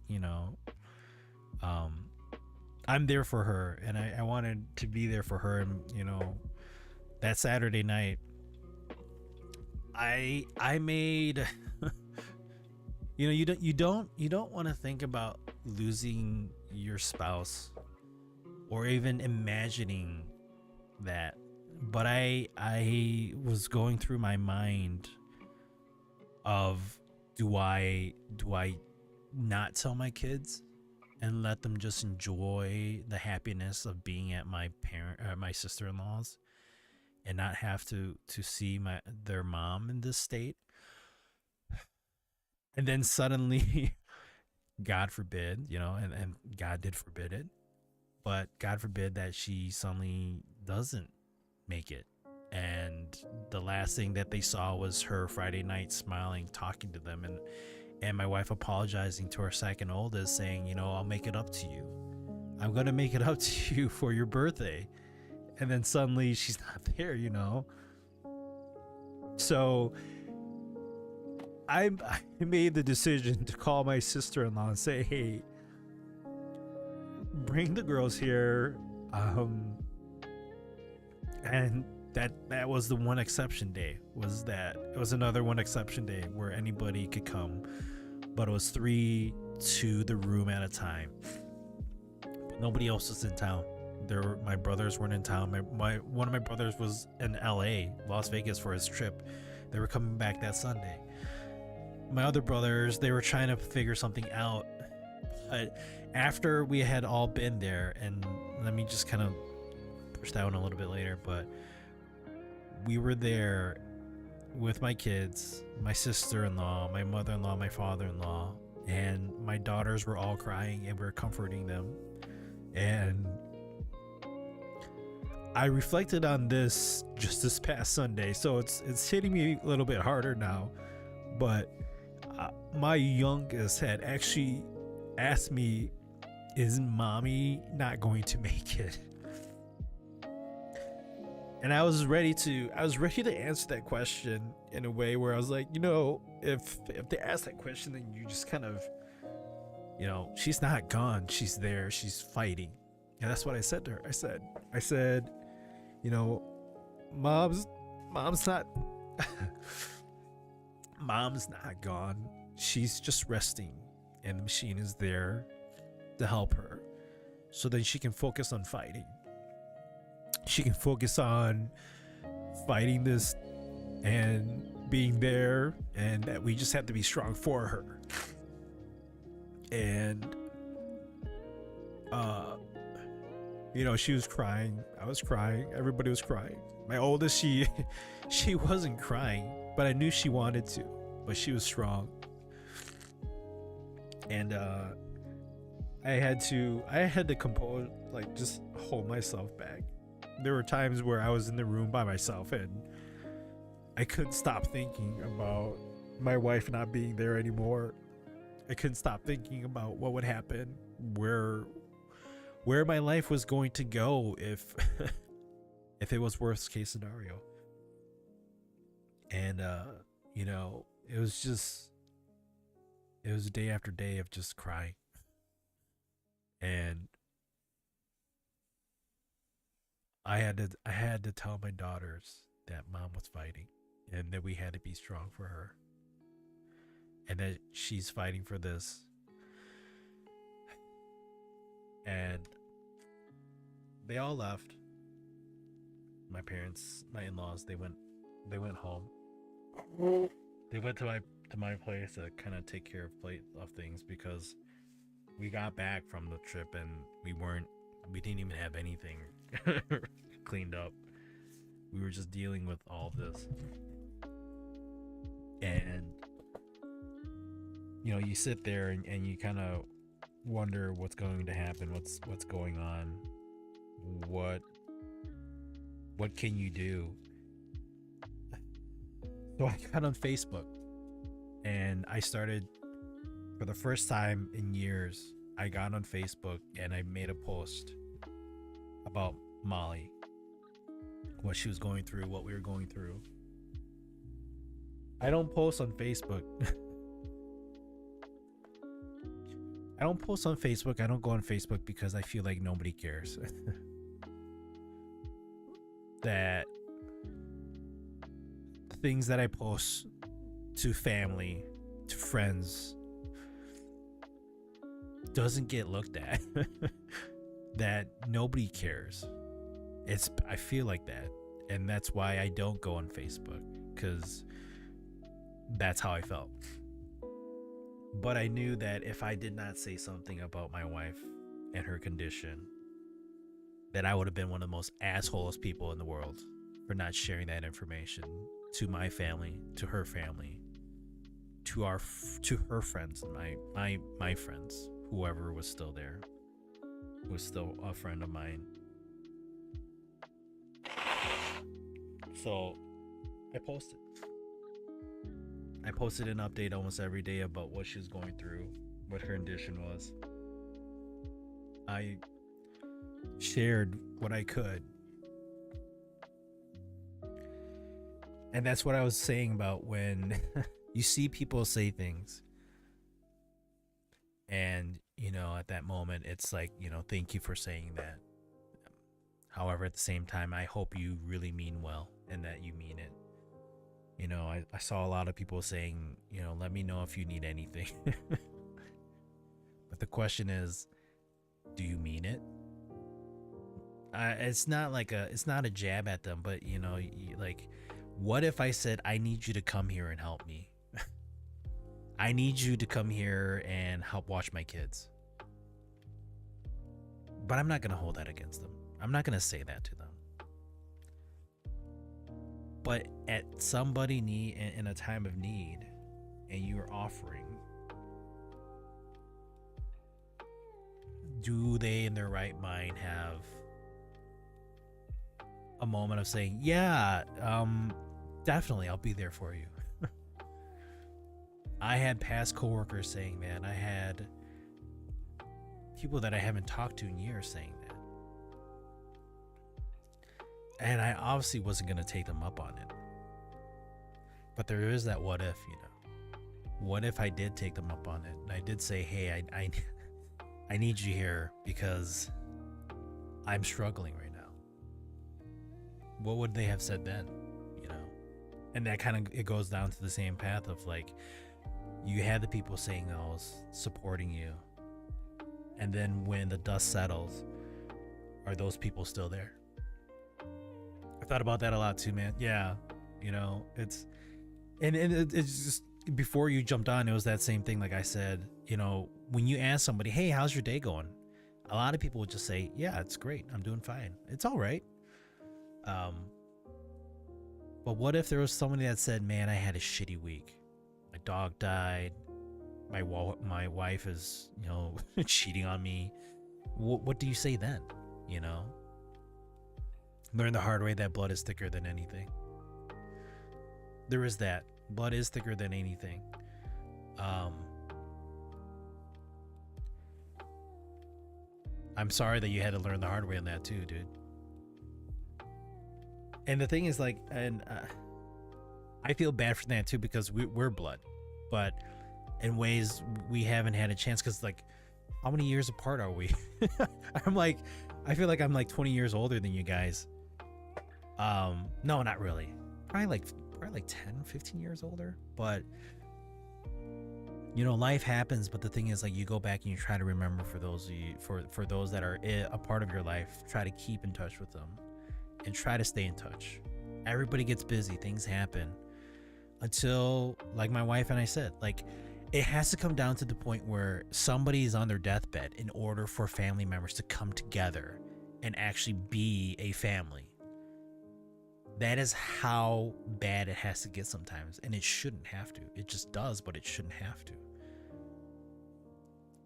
I've had a really shitty week. It's been 100 plus degrees. I'm sorry to hear that, Foxy. That is pretty shitty, dude. I'm in my mid 20s now, 25. Oh, dude, I just turned 39. I'm 14 years older than you. There we go. That's the age difference. Exactly. It sucks so much that tragedy is what brings us together. It is. And then at even that point, you know, sometimes you wonder, does it really bring you together, or are you still in a distance where it was never going to connect because some people are just the way they are, you know? 25 and 39. Yep. Jolene, how old are you? If you don't mind me asking. I've had a few prove that test where I had no idea what to say in the situation, but they already knew. They just sat with me and let the silence stick and just wait. Sometimes strength and silence with others is just all that is needed. Man, 51 isn't too old. Not at all. You're 51 years wiser. That's all, dude. That's all. 46 at the end of the year. Well, you know, happy birthday, man. It's all good. It's all good. Like I said, age is just a number, you know. 32? Nice. I'm glad that we have people of like various ranges. I think we had, who was the youngest? It was my wife's cousin. I think he was the youngest, other than Aquatic, who hasn't been here for a while. Yep, I still remember Aquatic. He's doing his own thing. It's all good. But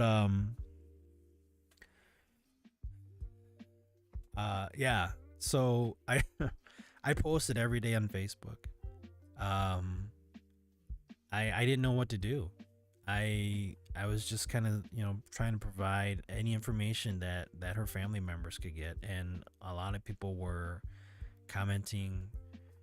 There's one point where Molly's aunt had said, you know, a lot of people are praying for Molly, or hoping Molly gets through this, and are concerned about Molly, but who's concerned about me, you know, about what I'm going through? And I don't even think about what I'm going through or what I was going through.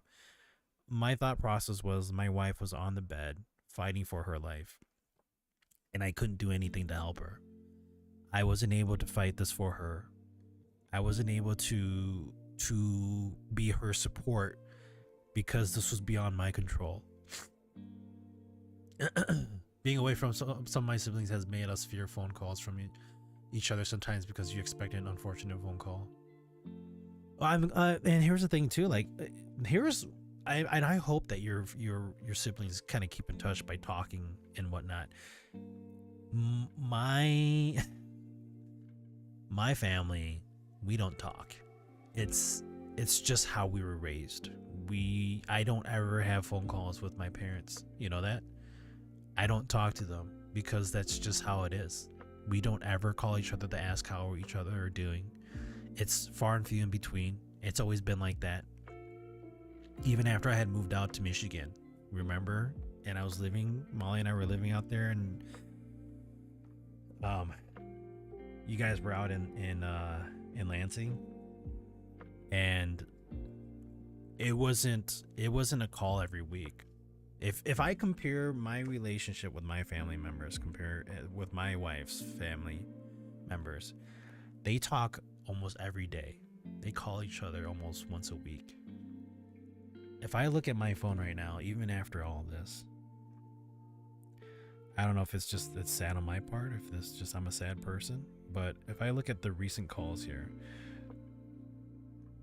most recently it was my niece calling because my kids were with them. My mom calling, you know, here and there because of everything that's happened. But if we go before all that, if we go back to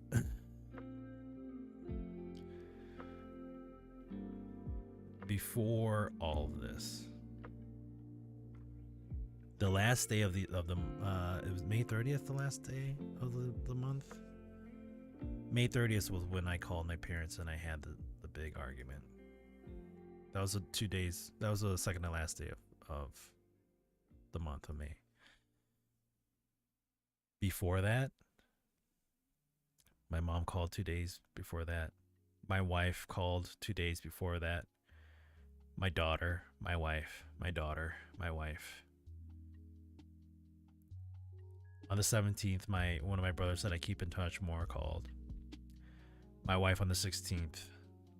This random number on my birthday. My mom on my birthday.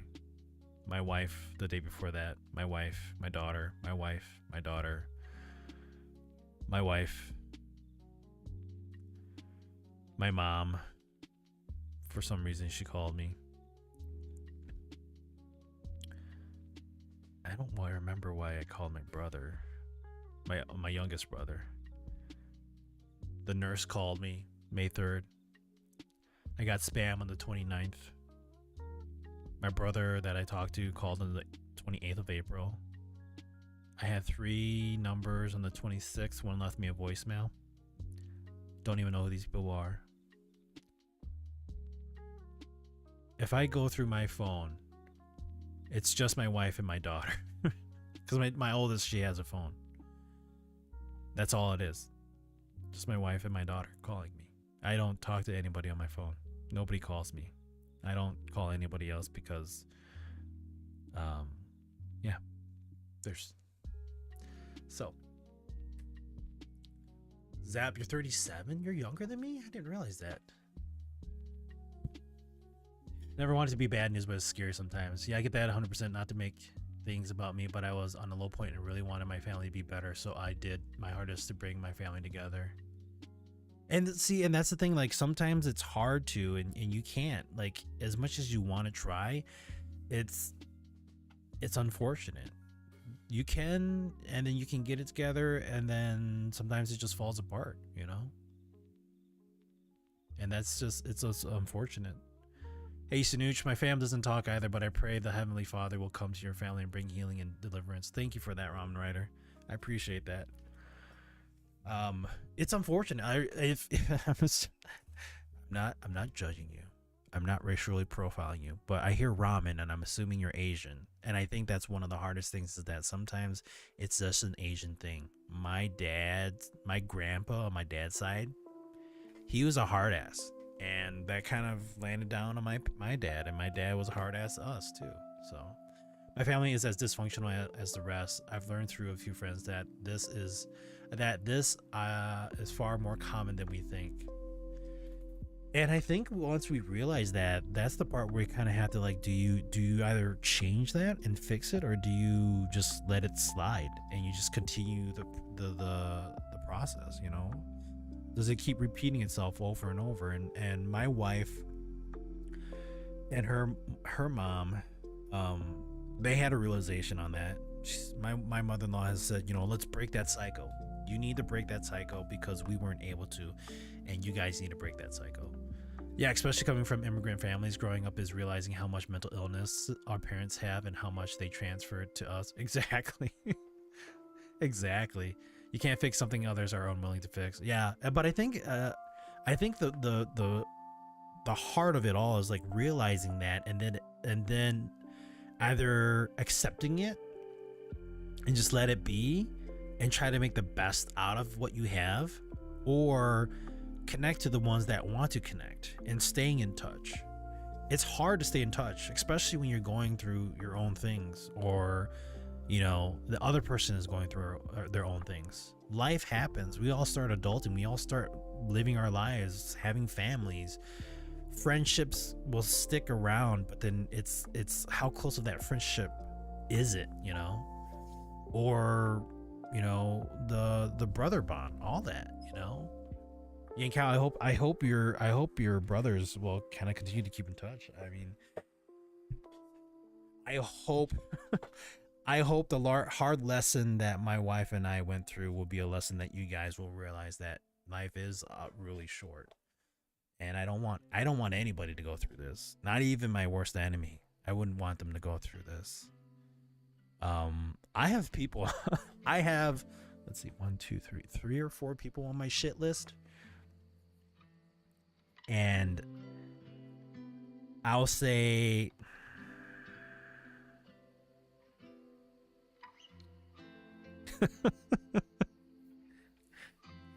this is gonna sound weird, but I think I wouldn't mind it having to them. Like, my shit list is a really short shit list, and they have to do me wrong really bad in order to be on that shit list. So I think that is going to be one exception for me, is that as much as this is just the most heart-wrenching thing to ever go through, whether if your spouse or the person that you love or whomever it is that's close to you either survives or doesn't, I really could care less if it did happen or didn't. Or yeah, if it did happen to them, I'm fine with that. I'm honestly fine with that. As shitty as that sounds, and as much of a bad thing as that sounds like for me saying that, I'm okay with it.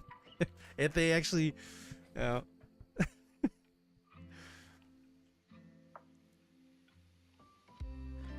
you can try, but they have to be willing. Yes, keeping relationships during adulthood requires a lot of effort. It's not like the college anymore. Yeah, I'll second, third, and fourth this.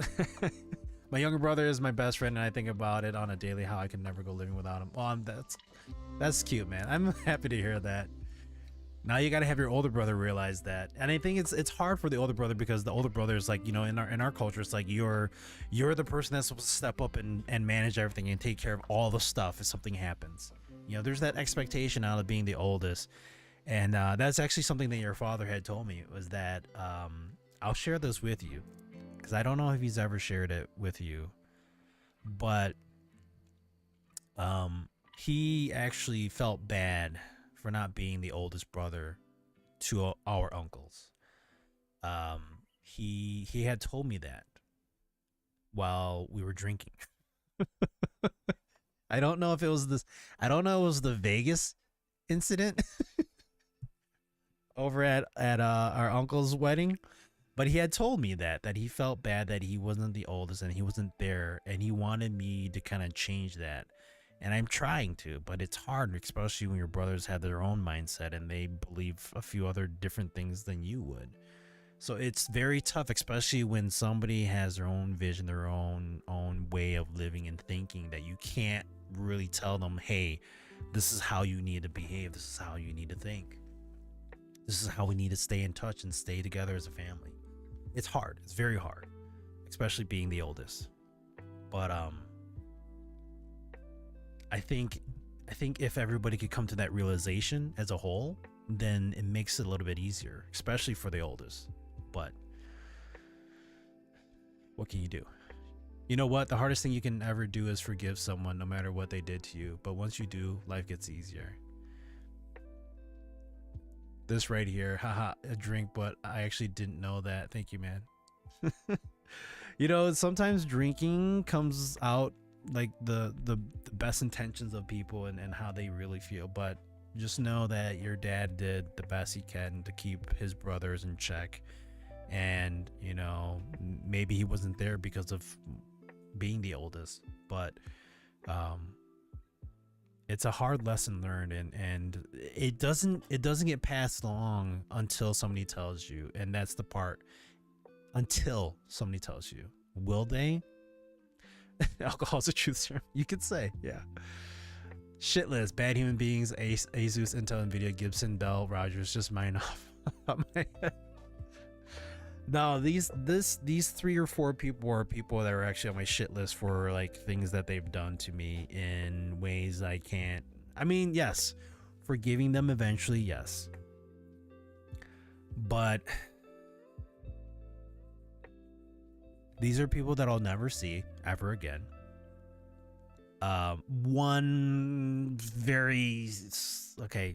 There's one person on that list that has a higher chance of me running into. My wife knows who that person is. I have a higher chance of running into that person than the other 2 or 3 people on that list. But for what happened, I cannot forgive that person. And it's not like I'm bitter about it. It's just I was just did wrong in a way where I was just like, you know what? let me just put it this way. That person is one of the reasons why I stopped dating for years. That's the reason why. So let me put it that way. Simply put, there. And or panty dropper. I know this sounds weird. One day I was at my friend's house and they spiked me with edibles, and I went to the restroom and I heard deep, warm voice say, "Forgive your mother." And I broke down and cried because at that point in my life I was angry at my mother over dumb things. Ever since that day I started believing in God. That's crazy, but you know, sometimes some of that stuff, you know, you think about it and you know, it's pretty deep. Thank you for sharing that, man. As I like to say, forgive, never forget. Yeah. I mean, do I forgive them?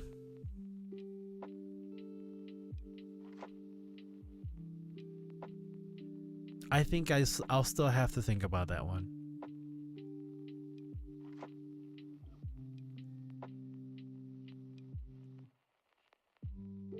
I think the thing that bothers me the most is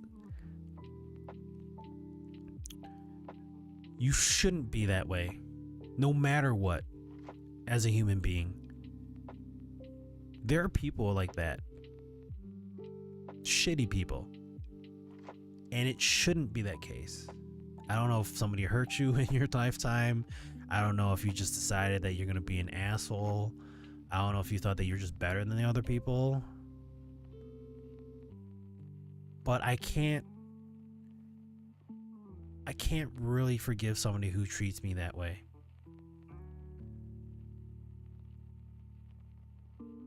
Like, in what right mind thinks that you should be able to do that, you know? That's just me, though. Sounds like a peyote more than edibles in that instance. Peyote. At the lowest point in my life, I thought my friends would be there forever, but my dad was the only person I could go to. Man, I'm so sorry to hear that. I wish that I would have been able to, as a person, to be there for you, but our relationship wasn't really as strong because of just the distance that we had. I was 9 hours away. You know, you lived in a different state. my family didn't visit often. I was telling my wife just the other day, I was like, we would go and visit people on my father's side, maybe like once a year, like once every 5 years. We'd go and see people. I'm like, hey, this is so and so. This is your cousin. This is your uncle. This is this person. And then you meet them for 4 hours, and those 4 hours out of the 5 years, which is like what? How many hours in a freaking year? Only 4 hours of those 5 years. You go back and you're like, hey, I'm so and so. You remember me? I'm like, no, I don't. My parents never talk about you. We never talk about family. I'm sorry. I can't say that I remember you because I only met you for 4 hours in my life. Up to that point, I didn't even know who you were. And I couldn't even connect with you for 4 hours. That was it. So to be disconnected for that long, like it's just shitty. I don't even know a lot of people on my dad's side of the family because I don't know them. I've never talked to them. I've never interacted with them. And here's the worst part too. I don't speak my language that well because I failed to as a kid, and I refused to as a kid from what I've been told. And I was made fun of when I tried to speak it. And when the elders make fun of you for how you speak and how you say it and the lack of like a native tongue that you have, because it sounds more white than it does Asian, what do? Do you beat them to their game and say, I know better than you? I said, you know what? If this is how I'm treated all the time, I don't want to fight this. I don't even want to deal with it. So I did. Wise as serpents and harmless as doves.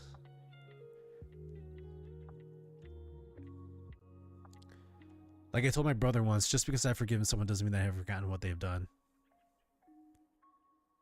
Very true. People who forget history are doomed to repeat it. Oh yeah. No, for sure it's our age gap at the time, but I think we've always said things change when you become an adult. Oh yeah. Adulting sucks, but then, you know, some other things become a reality of it. So But yeah, um, going back to the story. Um,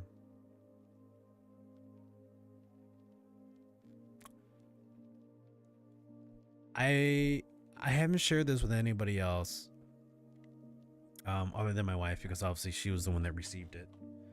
But I'll share this with you guys because it's also important for me.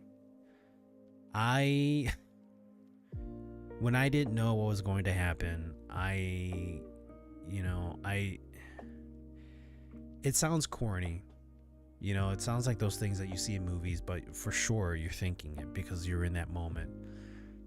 People message each other and all this stuff when you're kind of leaving a message behind. That's what I did for my wife. I don't remember if it was the first day, I don't remember if it was the second day, but I started messaging her, talking to her because I couldn't talk to her. I was telling her, this was on the 16th. So it was on the Sunday. In the morning, I was sitting there crying and I started texting her, just saying, I love you. I'm not here. I can't be there for you right now. I'm trying to be strong for you and I can't fight this, and I need you to fight this because I can't live without you. It was a whole pamphlet of just me talking to her. And, I said some pretty corny things, but I was just hoping that these messages were getting to her somehow. You type it, you say it. They say, they were telling us that even though she was intubated, sedated, and paralyzed medically, she could still hear. Well, out of realization of it all, she says she didn't hear anything when she woke up. She doesn't remember anything that happened the past 6 days. But I had messaged her, and I was just hoping that, somehow it would get to her. It helps you get through it, plus it helps her too. Yeah. So as the days went by, I'd be there all day. My mother-in-law would come and she kind of relieved me. My mother and dad came. There was still tension. I could still feel the tension, but they were there. Just kind of let it go for the meantime. But there are things that happened in the past that I will never forget. There are things that happened between me and my parents that it's going to be really hard for me to forgive. There's a lot of things. And I mean, I'll just say it as that. But they were there. They were supportive to the best of their abilities. But it was, oh God, what day was it? I think it was Thursday.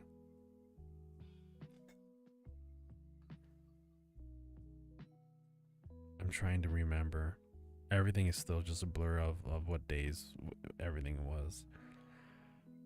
But she started to, they were trying to check and make sure that she was good, Molly, that she was still responsive, that her brain was still intact, that nothing was affecting her. So they wanted to get her out of the paralyzed. They wanted to get her out of being medically paralyzed and sedated. So they removed the paralysis because her feet were starting to move when I was massaging her one day. And then she started moving. My mother and mother-in-law were there that day, the day that she opened her eyes. I think it was Thursday.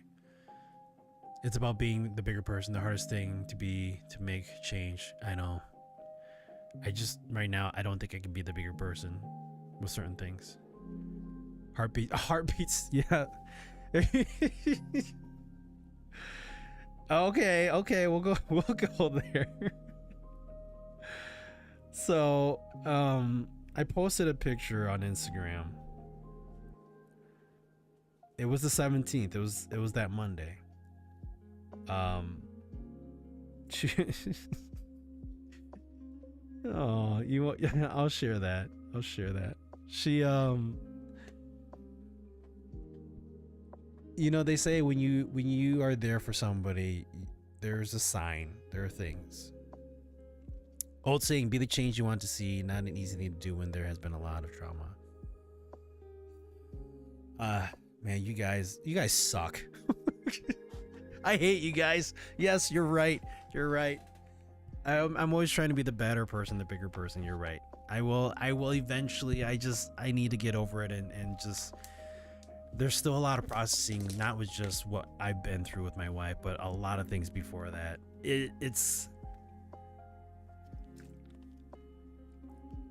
It's gonna be hard. It'll eventually happen, but it's gonna be hard. Her feet were moving because she was thinking of kicking your ass. There's that too. But that Monday, as I was saying, like, people, you know, when there are certain signs of noticing when you're there and that other person is like, you know, can you hear me? Are you still there? And there were signs, because that Monday I posted a picture on Instagram. It was my watch, and in the background it was too blurry because it was all my phone was set to auto focus, so focused on my watch. But my watch had shown that my heart rate was at 86. And the funny thing was, is right before I took that picture, I was holding on to Molly's hand and she was laying there. And right before all that, her heart rate, and come to think of it, as I was saying this, I thought of it in my head. Her heart rate is usually above 90, right? It's about above 90, 110, sometimes 130. She's smaller, 5'2". So her heart rate is never as low as mine. Mine can get as low as 65 beats per minute, sometimes 54 when I'm like just really relaxed. When I start working out, it gets up to, and just kind of backstory. No. Wait, that's Maddie, isn't it? Oops. Anyways, so okay, 90s, right? 90s. It's usually a bit faster. 90s, right? 100% you have to be ready. Yeah, it's gonna take me a bit. Look at all those hero stories we hear, watch growing up. It's always the hero who pays the price for change. Right? 80s? Is it 80s? Well, you know, you're right. Okay. Yeah, you're right. Molly's right, guys. Side joke. Inside joke. But before all of that, before I touched her hand, her heart rate was in the 130s, 140s. Up in the really, 100, 120s, 130s, and 140s. It was ranging because of what she was going through. Exactly. That's where I was getting at. And so when I grabbed her hand to just kind of rub it and make her feel comfortable, her heart rate dropped down to the 80s. And in the picture that you see on Instagram, which is for some weird reason, not my fault, I'll show you guys. Let me show you here what it looks like on my computer, because I posted it on my computer, from my computer, and I have no idea how the hell fucking Instagram did this shit. But this is the picture that I posted. So this is the picture. This is my heart rate. Right here is Molly's heart rate. This green blob, because my camera didn't focus as I wanted it to. Our heart rates synchronized to 86 beats per minute for like 15 seconds. And I couldn't get the perfect picture of it, but her heart rate went from 120 to 130 down to 86 as I was holding her hand. I got a video of it, as it kind of like, I don't have it here, but I got a video of it. But it shows that our heart rates were going in sync. Mine had dropped down a little bit lower afterwards in the recording. And then Instagram, for some reason, flipped this upside down. But if you see this picture, this is why I posted it. I was holding her hand at the time, and I needed to get a picture of this. So I was like trying to get it as I stopped holding her hand. And this was the part that kind of made me realize that she's still there. She's still fighting. Was that our heart rates at that moment were in sync with each other. He wore that special cologne, didn't he? That's awesome. It shows the proof that how strong love can be. Yeah. So this is probably the most important, one of the most important pictures throughout that whole week, was that we were able to just, I was able to keep her calm, and I was there helping her. So that was the picture I posted. Thank you, Instagram, for making it go upside down. I don't know how you did that, but anyways, yeah, our heart rate synced for that moment, and I took that picture. I kept it. I recorded it. It's gonna stay with me forever. But there were those moments of, like, you know, seeing those signs, because Thursday I was going home because I had stayed. So I beat the system a little bit. Good idea to shoot it. It would be future influencer on your relationship for years to come. It's a little off because my heart rate starts dropping or raising. It started getting out of sync. So I was just like, oh, bummer. But I got what you could see as like an 86 in a way. A lot of people probably be like, that's not 86, that's 76. I don't know how you can see 76 when the 8 looks like a big blob. But I digress. So I was cheating the system a little bit. I would stay the night. So I was still registered from the day before, and I'd had a little tag with my name on it and a little sticker indicating that. So I would cheat the system by having maybe somebody come for those 2 days, or for that one day, because it was still the 2-day system. So going back on that, my brother, my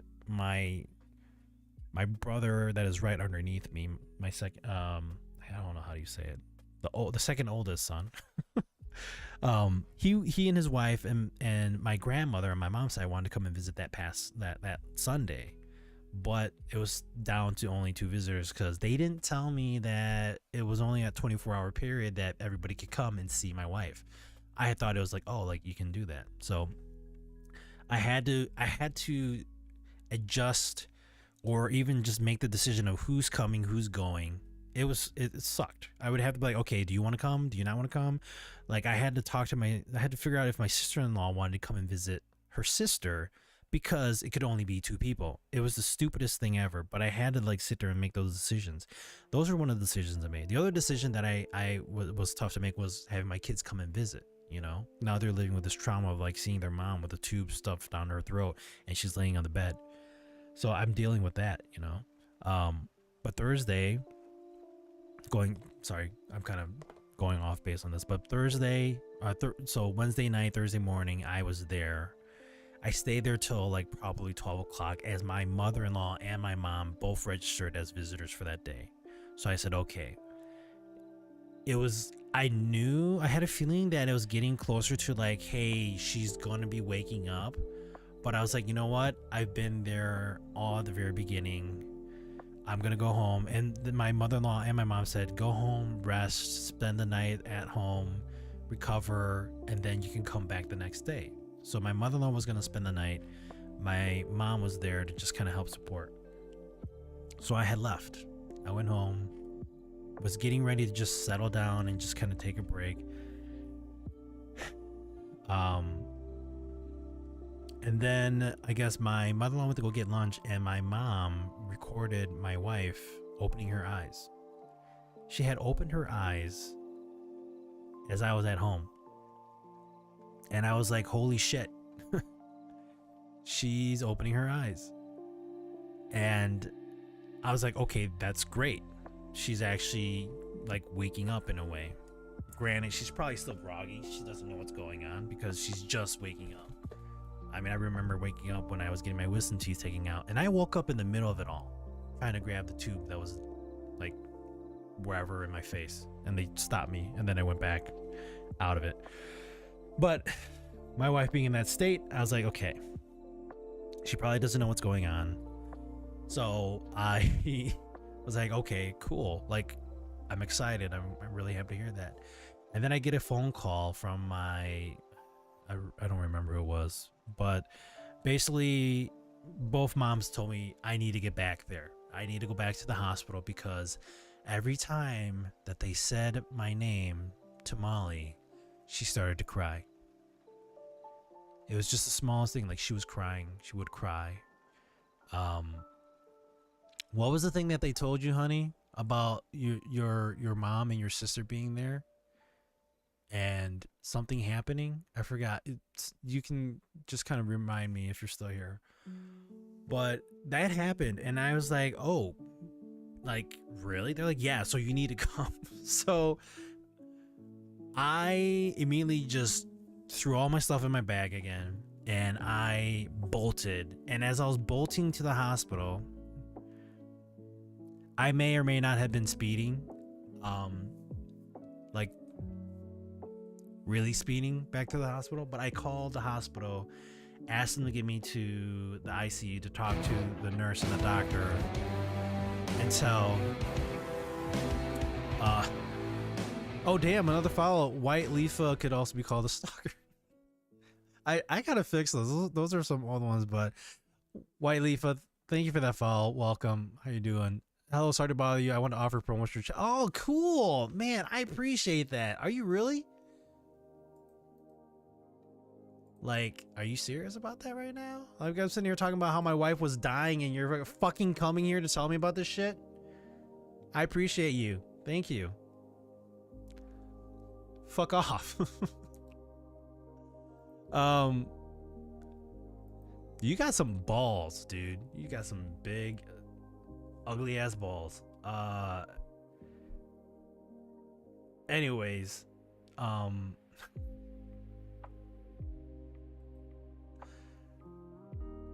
if I had a bingo card, shit, that'd be one of the most rarest fucking bingo cards ever. The fucking audacity, you piece of shit. Oh my god. Like, you piss me off right now.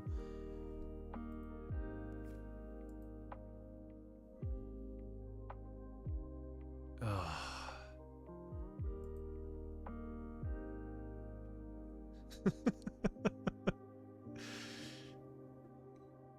Go ban your fucking ass. Seriously. God damn. I just have to get this stupid thing up running. Here we go. Gone. Get the hell out of here. Seriously.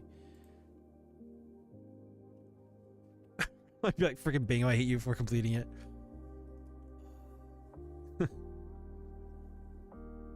Oh, okay. Yeah, so the magic of knowing the right moments of selling shit, right? Hey, Flitter, how's it going? Oh, you just missed it. I had to ban somebody who was trying to promote crap while I was telling them about my wife dying.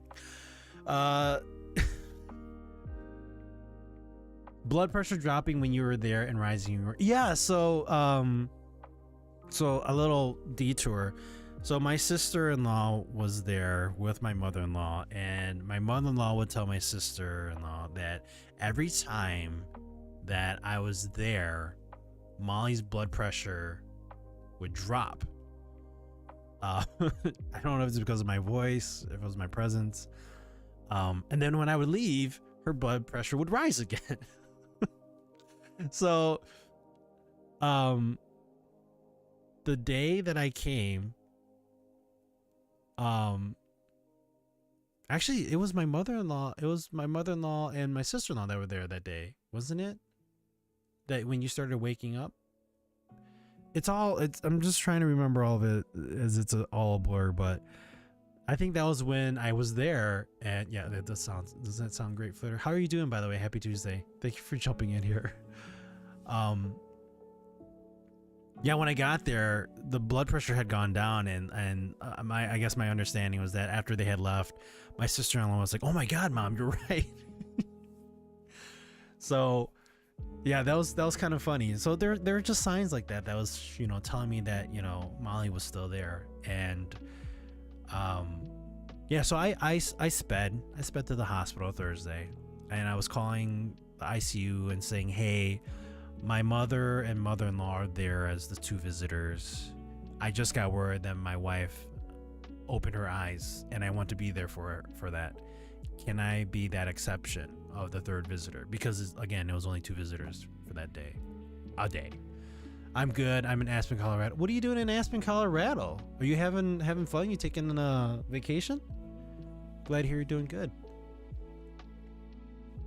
Keep tell me as I continue to tell my story. Don't worry. I'm listening. I'm reading. So they said, yeah, that's fine. Her doctor actually got on the phone and said, hey, it's okay. Come here. Don't worry. You're fine. I said, great. Awesome. Thank you. And then, and then it was either whatever mom had said, don't speed, take your time coming here. I said, yeah, okay. Hung up, and I said to myself, yeah, too late. Sorry. I'm already like 5 minutes away because I may or not have been speeding. I don't. No, don't worry about it. You're good. You're good. We've been talking back and forth with the chat, so we're good. You're not interrupting anything. We're having bonding moments of laughter, comedy, and discussion, and understanding and acceptance to an extent on people that have done you wrong in life. I'm still understanding and trying to accept the fact that some people have done me wrong and I should forgive them, and I'm not there yet. I'm here for work. I wish I had time to take vacation. I mean, if I was working for DOR,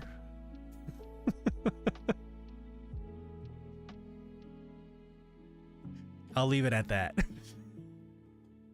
Well, thank you for jumping in while you're there for work, and it's really late already as it is. So I appreciate you. Thank you for the kind words, by the way, too, and for your support. It means a lot to me and Molly that you oh my God,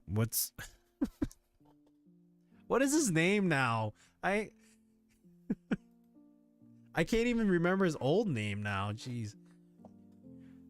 I want to say his real name, but I'm not going to say it. But you know who I'm talking about. Nikus, yes. Thank you for you and Nikus for showing your love and support, and I appreciate it wholeheartedly. Even though, again, we still haven't seen each other in real life, but you and Nikus are probably one of the closest friends to me when it comes to just being a part of my life. So thank you. Terry, Colorado never hurts to indulge in the legal weed state. Just saying, you're not wrong. I know somebody who's related to someone close to me who went there for just that. Well, I mean, they were on a road trip, but yeah, there was also that. Flair, I would instantly throw up. It makes me so nauseous, even the smell. Oh, really? That's unfortunate. I mean, I wouldn't know. But so Thursday, I drove out there. I spent the night with her. She was actually starting to come to. Like, she would actually wake up. She would open her eyes. I would talk to her. Actually, when I got there, I was saying, hey, honey. I was talking to her, and then my mother and mother-in-law were like, hey, say her name. So I said, hey, Molly. And she opened her eyes. And when she opened her eyes, I started crying. I got teary-eyed, just happy to see her opening her eyes and looking at me. I knew she was still out of it, but just the fact that she was opening her eyes and that she was awake after 6 days of being out of it and in bed and not seeing her moving, I was just relieved. I was just happy. Oh, thanks for that, Flitter. That's what edibles consumables are for. It was very scary, and I appreciate you guys and everybody who said something about um focus on myself too. It was hard for me to do, but it was comforting to hear people saying that you guys were just as worried about me, because I was not thinking about myself at all. I was too focused on Molly, making sure that she was okay. I lived at the hospital just as long as she did, but I wasn't there in her state and in her condition. I'm just reflecting back on it and thinking about it. It's still like she and I have both said. There's gonna be days we're just out of the blue, we're just gonna start crying, and I've already had those a few times. And reflecting back on it is good, and crying is just as good. And I'll admit, I haven't cried in these last 3 weeks. I haven't cried as much as that as I have in my entire life. That's for sure. So didn't get a chance to show her any of the art stuff. Haven't been focusing on the Discord. But I will show her. Thank you for that, Terry. You've been doing good. You've been getting a lot better. I should actually start doing some art stuff too. When Nicholas almost died in that accident, it was this crazy experience, and he woke up when I finally got to the hospital. That was just hours, so I can't even imagine your guys' experience. Was that the one? Was that the one with his brother? I don't want to bring it up like that, but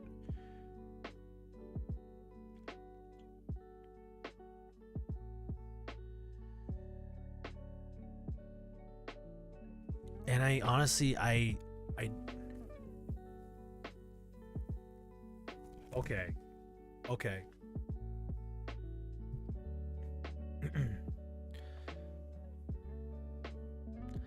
I faintly remember that, and I want to apologize for that. How can I forget that? Oh my god, I feel like an asshole now.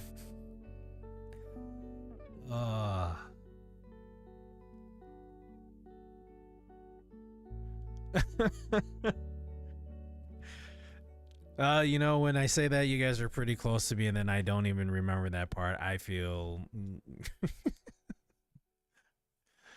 oh, that was a long time ago. Yeah, but it will still, it'll still be a memory, that's for sure, for you guys. But yeah, I'll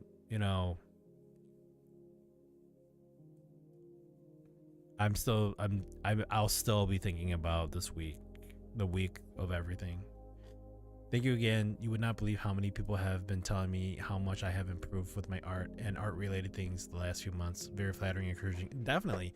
I think if you keep at it, it's that's actually something that I wish I could kind of do, was that just kind of start drawing and continue to draw. I have like all the stuff here that my wife and I were buying prior to all this stuff, that we're like, oh, we were gonna go out as a family and we're gonna like just draw like nature and kind of compare and whatnot, but we obviously haven't had a chance to do that. So I also want to try to improve on my drawing skills. Now the question that I have is, do I start drawing with my left hand because I'm supposed to be left-handed, or I just continue drawing with my right hand and everything just looks like chicken scratch continuously? I don't know.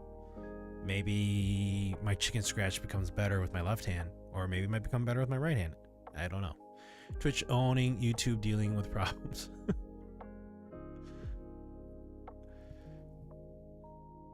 Hello, Terry. We want to let you know that we have reviewed your safety report and determined that a violation of our terms of service and our community guidelines occurred. As a result, enforcement action has been taken. Thank you for using our reporting tool to help make Twitch a safer place. Twitch staff. Oh, okay. Did you tell him that the a-hole was trying to sell me stuff when I was talking about my wife passing, or almost passing? That's a bit alarming. Keep going, man. Art is a real tough thing to say that. And Yang Kyle, you'd know by experience, right? So yeah, So Thursday night, Molly started they relieved the sedation a bit more. And so she started waking up a bit here and there. They didn't want her pulling the tube out herself, so they actually tied her down. So they had straps around her wrist to prevent her from reaching for her hands. But here's the funny thing. Thursday night I stayed up with her. I only got like 1 hour of sleep if I remember correctly. And she would throw her arms up like this. And she would kind of like go like this as well. And as I would see that, she kind of take her hand or her legs and she start bending her knees. And I could obviously, you know, when you know somebody for so long, you kind of notice what they're trying to do, or kind of sense what they're trying to do. It's getting cold in here. Finally, the AC is functioning properly. I knew she wasn't comfortable. She was slouched on the bed. The nurses in there were kind of like talking to her, and like I was telling her, it's like, she's slouching. Would you guys be able to help her up? And here's the thing. I know my wife. I will say that yes, I'm actually a little bit stronger than her. And one of the nurses that night was like, okay, you know, we'll kind of help her up and whatnot. But she was still sliding down. And I said, okay, I want to help you. And I tried helping lift her up, but I couldn't. You know, she's laying there and she's still in a sedated like daze where it was hard to get her to move up, but then she could at times wake up and try adjusting herself. So what did I do? I removed both straps from her wrists. But I had talked to her too. Then you guys are probably like, well, she was sedated. How was she going to remember? But the thing is, like, we were communicating. I would talk to her. She'd nod. She'd say no. She'd say yes. And I said, okay, I'm going to remove your straps, your restraints, but you cannot touch the tube. Okay. Do not touch the tube. That's going to be very bad. She said, yeah. So I removed both of her restraints and I saw her adjust herself accordingly as best as she could, as she was still sedated and as weak as whatever weak state that she was in. And she wasn't really able to get herself up. And then one of the nurses, she came in, especially analog manual art. One of the nurses came in and she looked at me and I said, I removed both of her straps because she wants to get up and you guys aren't adjusting her.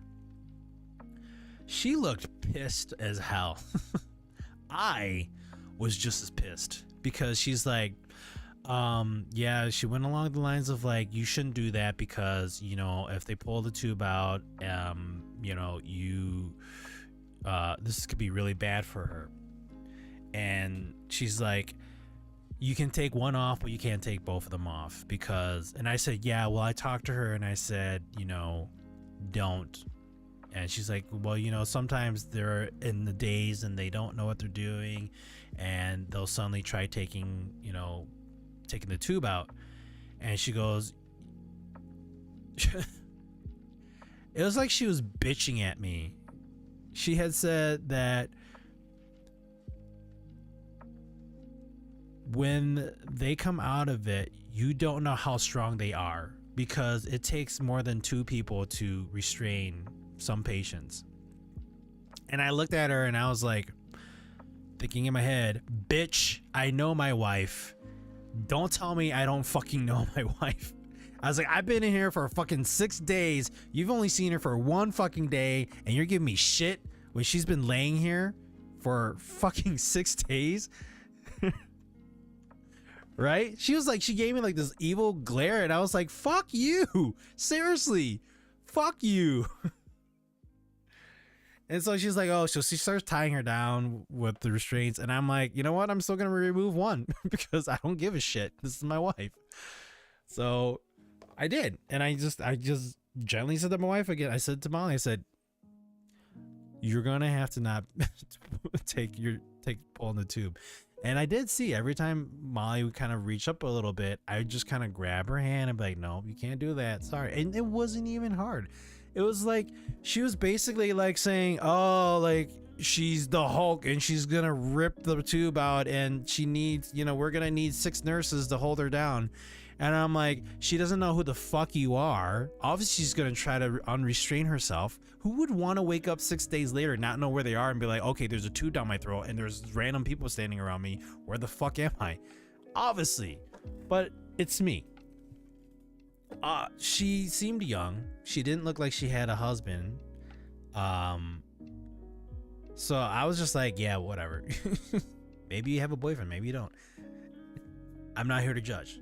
Anyways, so I dealt with that Thursday night. I couldn't wait for their shift to be done at 7 o'clock in the morning. Because when she left, I was like, good fucking riddance. I don't have to see your ass ever again. And I didn't. I never saw her again. And she had, what was her name? I think her name was Faith. It was Faith. Yeah. No. Not really faithful at all. So Friday morning, Molly is less sedated. They're talking to her. She's being more responsive. Karen, maybe.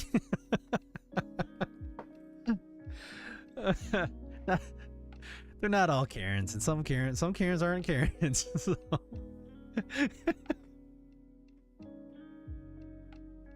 When Nicholas was there, he wouldn't eat anything until I got there because I had to pick the choice for him. He could only have beef or chicken broth, but he would wait for me, and it would drive his dad crazy. That's so hilarious. Oh God, you two are so cute together too. I honestly, the cuteness that I've seen between you and Nicholas and me and Molly, I'm like, man, we'd be like the cheesy couple that everybody would look at us and make fun of. He doesn't remember that. There's some things that Molly doesn't remember too. Have some faith. She wasn't gonna catch your hands. Exactly. Oh, but yeah, no. I'm every time I see Nicholas, like, does he know that you're here? I'm gonna ask him, hey, yo, Nicholas, beef or chicken broth? That's all I'm gonna say to him. I'm just like, beef or chicken broth?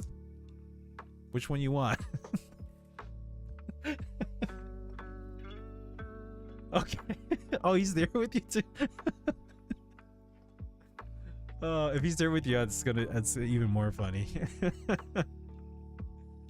Oh, now my face can't stop hurting with all the laughter. Okay. I was gonna say, oh, sweet, he tagged along. Okay, it's all good. But no, that's funny. That's cute. That's really cute. Yeah, there's some things that Molly was doing that night too. I was like, I kept telling her she couldn't pull on the tube, and she'd give me like this pouty face. It was so cute. I was like, aw. I was like, I wish you could remove it, but no, you still kind of need it right now. Oh, he's got mama cats. Yeah, it's all good. He takes care of you. He takes care of mama cats. Oh man, he's definitely a keeper. Oh my goodness, is she really? I know you've been mentioning a few things about her. Has mama cats been okay? Wow, 20? Holy cow. That's crazy, but that's awesome. Oh no. I'm sorry to hear that. That's good. That's good. Definitely pets are family. That's for sure.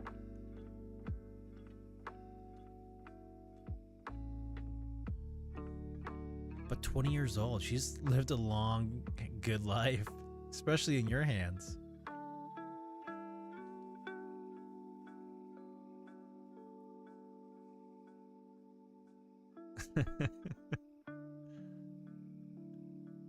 Aww. Yeah, we can't have cats. Well, Molly, she's kind of afraid of like anything that is an animal. There's this thing where, in her case, first of all, our oldest is allergic to cats, so that's unfortunate. I don't mind cats or dogs, but Molly has this thing where when you, she's probably still listening into, but when she grabs an animal, she feels the flesh and she feels the bones, and it just kind of makes her, uh, it makes her feel uneasy. It just kind of like it's like queasy feeling. So unfortunately, we even have our hamster, and she won't touch that. She loves the hamster; it's cute. But if you try bringing it closer, she will not touch it or pet it. So I totally understand where she's coming from. So it's all good. Your cat has, whoa, that's a lot of kids. Holy cow.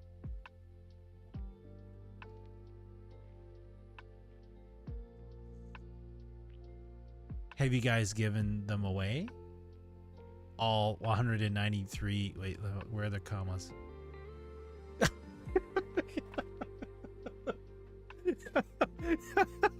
Hey, I was like,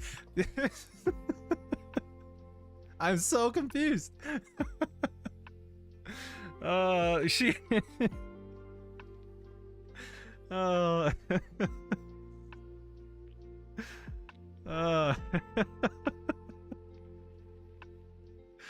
That's, I can't stop laughing. I'm one of her kids. I'm one of her kids. Babes are all bones and flesh. I think they're a little bit more structured. Because, I mean, like, yeah, you know, when you hold a baby, they're kind of like, you know, obviously you're going to hold them upright and you don't want to because their head just kind of bobbles over. That's not good. But I think babies and humans have a bit more flesh where it's like it's more structured. Like when kind of like when you pick up a cat, you know, the body just kind of dangles. When you pick up a dog, it just kind of dangles, especially when they're like small too. You've never held, wait, what? Guys, Flitter's never held a baby. Oh my goodness.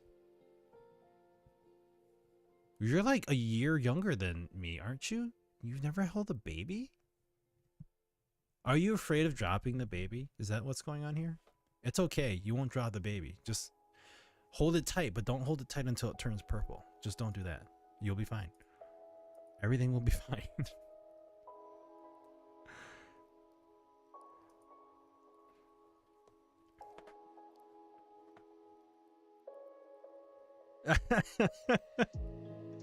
Yeah, it's okay. No, I get it. I get it.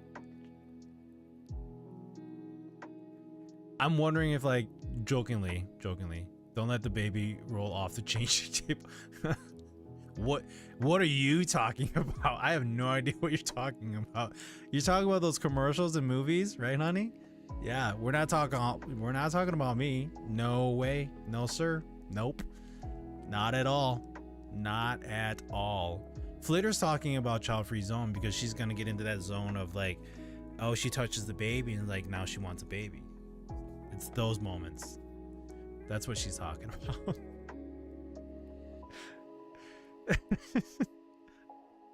Okay, it's a true story with what Molly said. I'm teasing. I'm teasing, Flitter. They gross me out.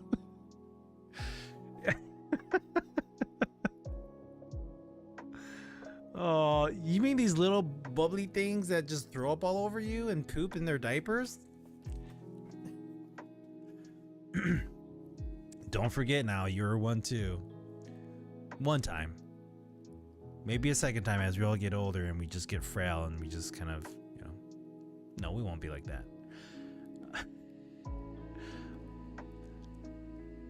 But as I was saying, so Friday morning, the sedation was lessening on her and she was more responsive. So eventually, as she continued to gag a bit because a tube was down her throat, they got it out. and she was in the process of just recovering. She couldn't talk that well. She didn't have the greatest motor skills, obviously, but she was getting there. And it took her another 4 days to get out of the hospital because she was still recovering. There were things that they needed to check on her, especially since the tube was going down her throat, one in the lungs. She also had a feeding tube that was going down her stomach, so then they were feeding her there. But they wanted to make sure that the airway was able to close properly as you would drink water. Because if your airways don't close properly, which in the first 24 hours, Molly couldn't drink anything as much as she wanted to. So they gave her like these little popsicle sticks that with just a sponge on the end, and they would dip it in water, and then she would have to suck on that. Because the reason being is that if you were to drink water and that airway doesn't close all the way, you're now introducing fluid down your lungs, which would then just bring pneumonia back. And also Molly did have pneumonia. She had basically almost a collapsed lung, or organ failure in her lungs. She had pneumonia. She had an abscess in her kidney. She was dealing with E. coli in her blood system, sepsis, septic shock. Basically, from what the doctors told us, was that was like the perfect recipe for organ failure and not surviving. I was actually, and I forgot to mention this, and I think I mentioned it in my Discord in the chat, but in the little channel that I've been updating everybody in about Molly's condition, was that they gave me a percentage of survival rate. And when they had told me a percentage of survival rate, that's when it hit me. It was like, wow, like she might not make it. Now, granted, the doctor said it was a 70% chance of survival and that there's a 30% chance that she won't. I'm like, okay, 70's good, but I want to hear like 90, 95%, where then I feel a lot more comfortable. There was still a 30% chance of Molly not making it. And that's why I was dreading every day being at the hospital, hoping that everything was going to be improving. They were just able to get her into a stable condition where things weren't worsening, but things weren't improving.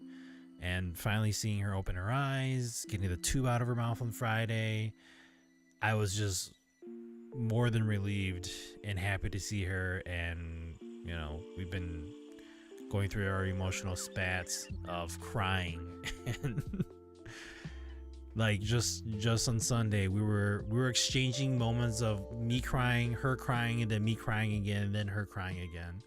So we've just been supporting each other as much as we can. So we had to give that to my grandfather before he passed. Really? Oh my goodness.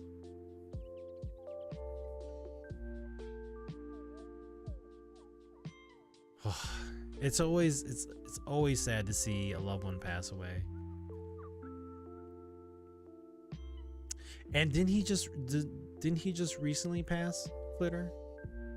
If I remember.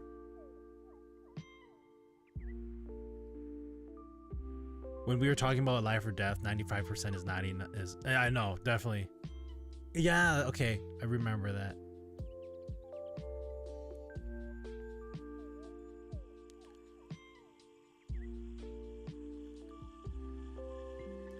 You know, the best thing about your Discord and that special chat is that these are your friends that are close and near and dear to you, that you've, you know, had, you know, since childhood. It's neat to see that.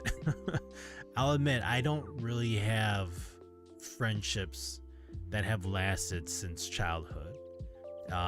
It's either, you know, you don't keep in touch, things have fallen apart, or, you know, life happens and you're busy. So to see your friendships like that still alive and strong, it's I envy that a bit. That's the truth. So, and Lucas, you're right, 95% is still not enough. Like 100% is perfect. I like that number instead. when there's ever a percentage of uncertainty, it definitely just leaves a gut wrenching feel, because it's like, it's just like those moments where like, oh, there's a procedure that needs to be done. It's pretty simple. There's really, it's straightforward, but as with procedures, there's always risk. That's what every doctor has said to me. There's always a risk with any time you do procedure. There's always a risk, but this is harmless. There's more positive out of it. I'm like, oh, okay, cool, yeah, risk, yep.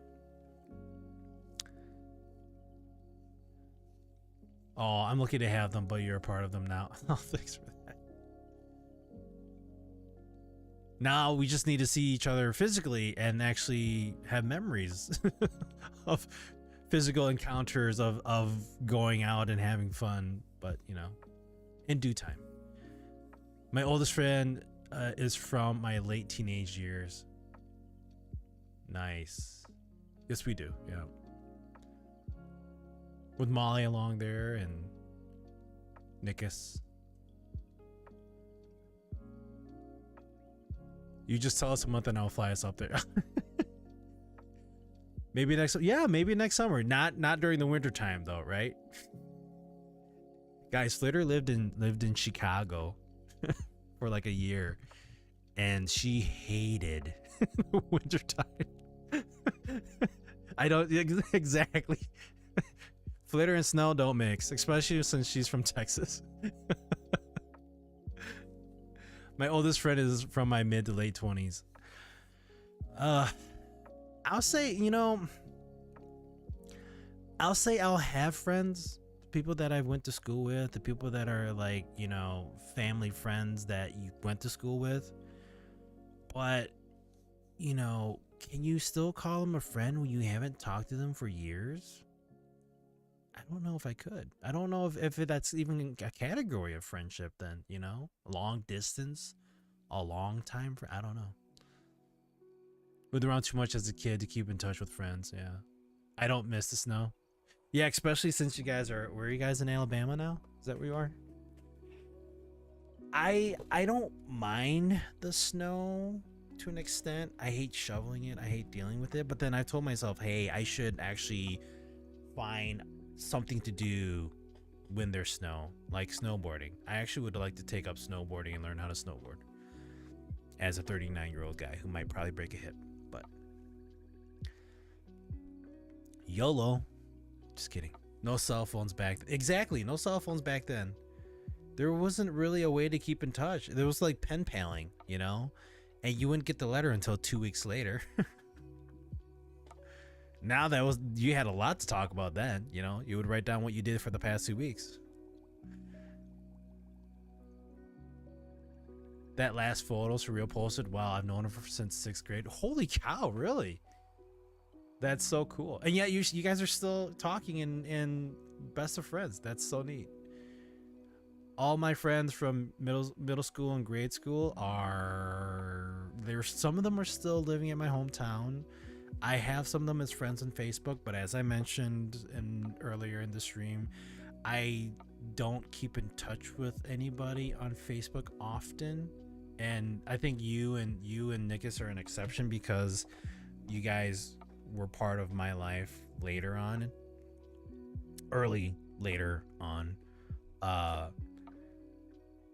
But I realized that like a lot of the people that I have on Facebook are just people.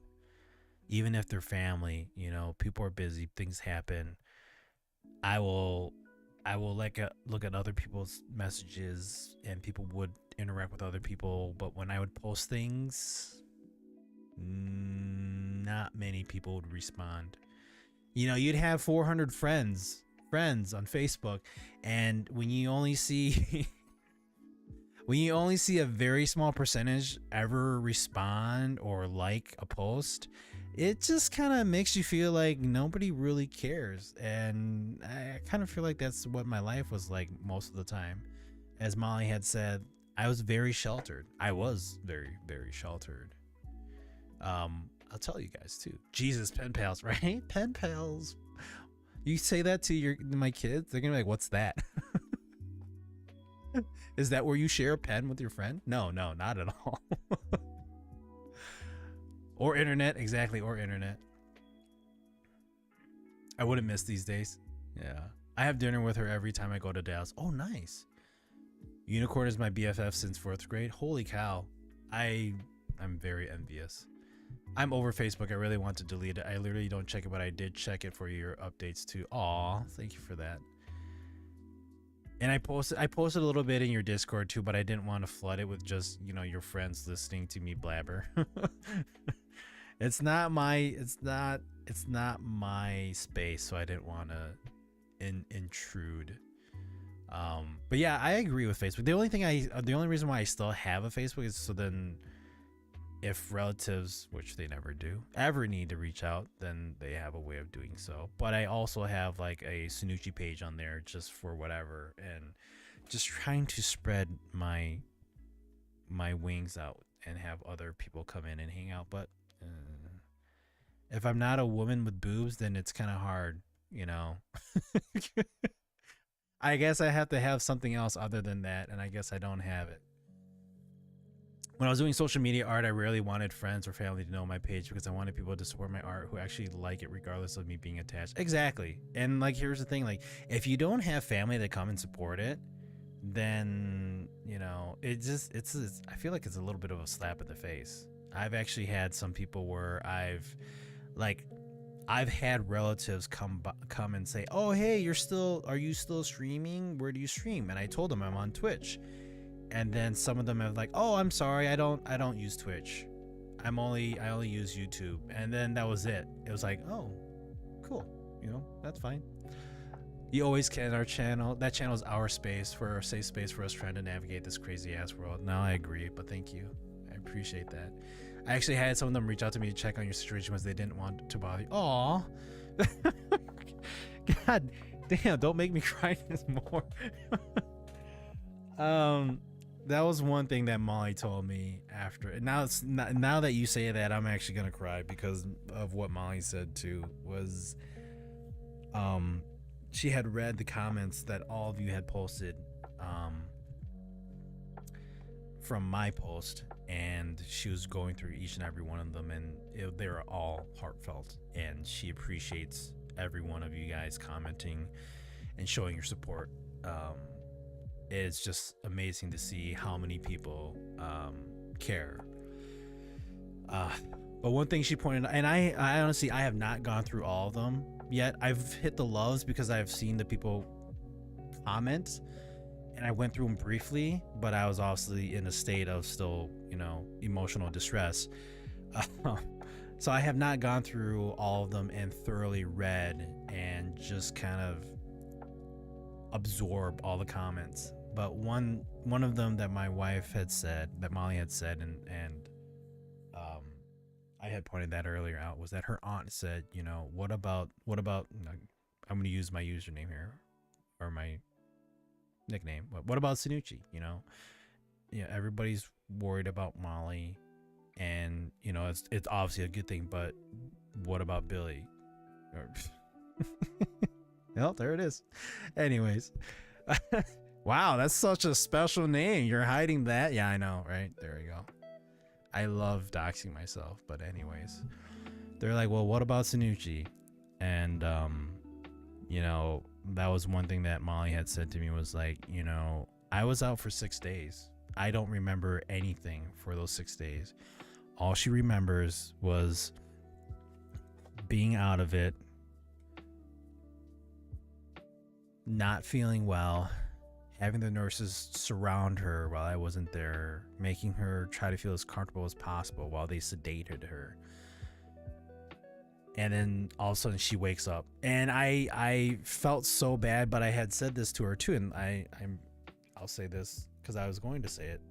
I had told her, I don't know why I didn't lay it easy on her when she woke up, but when she got up and woke up and she was able to talk after they got the tube out, I said to her, I'm so happy. You've been out for 6 days. You've been in the hospital for 6 days, sedated, and medically paralyzed with a tube down your throat.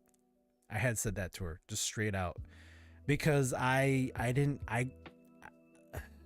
know what else to say. I was just like, I didn't like, it was such a reality check for her. Like, she was just blown away by it. And when she was in the hospital in the general rooms after she had gotten out of the ICU, she had doctors and nurses coming into her room just, oh my God, I can't believe you're awake. Like, oh my God. Even one had accidentally called it a freak accident, Molly had told me. And it wasn't technically like, she didn't mean it as a freak accident. Like, oh my God, like she almost died. It was a freak accident. But it was more like, I think it was along the lines of like, you were in a state of just not, at the hospital, and suddenly you went from you're not feeling well to you're now in ICU, just like that, in a heartbeat. And I think that was what the message that she was trying to get at. But Molly was telling me that when those nurses and doctors would come in and say things, she felt so uncomfortable and awkward because she had no idea who these people were. They were saying, oh, like I was the one that like was there when you were you're flatlining almost, in a way, yeah. Social media friends were something that diluted the concept of the word friendship, but at the same time, it's great for finding people who share the same tastes and hobbies. Right. I think finding something that's common is a great thing for social media, but to consider somebody as a true friend, it kind of gets, I mean, like, I guess it can eventually become a true friend, but don't go online and on social media thinking that if this is a friend or they're labeled as a friend, that you are now truly a friend of somebody. This is why the people that I have in my life that were friends, I don't know if I can call them friends. So how could I call somebody that I just know over the internet as a friend? Maybe an acquaintance, maybe people that I get to know. And I'm not saying that you guys aren't friends, but there is that line of like, what is the definition of friend? And you have to look at that closely, Then sometimes you find a real friend in the middle of these guys. Yeah. Well, that's terrible. Most of the doctors have no real bedside manner. I think the doctors were kind of like here and there. Like the one that was there the day that Molly had gone into ICU, he was actually out for the rest of the week. I think his shift had ended that day because he wasn't there for the rest of those days that I was there. The day that Molly woke up was the day that he came back into the ICU as the main doctor.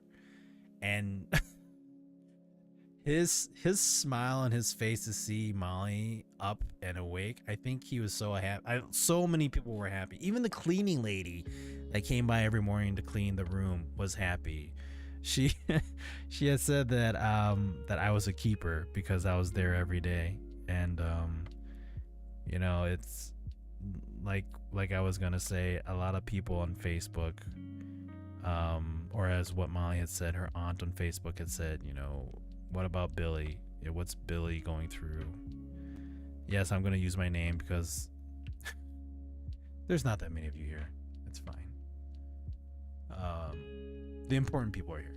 That's all that matters. Like bashing Intel and NVIDIA in the name of AMD, all things prosumer. But now you guys know my real name. Flitter already know my real name. Some of you guys do, but we'll go back to Sanucci. But that was the thing. I had gone through 6 days of an emotional roller coaster, of wondering if Molly was gonna wake up, if she's going to recover. Is her mind still intact? Is she going to be the same person when she wakes up? Is she going to be the same person? Which I'm not saying like she couldn't be, and if she were to recover and she was different, that I wouldn't accept it. But were there things that were going to be different from the last time that I saw her. And the thing that made me the thing that hurt me the most was when we had that argument on the trip that Thursday. And she was in the ER, and I had left the ER with tears in my eyes because I was still sad about what happened that Thursday. And I'm not trying to make Molly feel bad about it. I think we were just, she wasn't in her right mind. She wasn't feeling well. I was just trying to do the best I can to make sure that she was okay. But it was something that she had said that hurt me a lot. And I know she didn't mean it, but you know, you go back and you look at it, and during those 6 days I'm going, is this how it's going to end? Like, is this how you see these things? Is like, you know, is the last time you see somebody going to be, you know, you arguing with them, or you know, having a dispute with one another? And that's one thing that was getting to me, was like, wow, is this how my life might be if it just turns out to a worst case scenario, you know?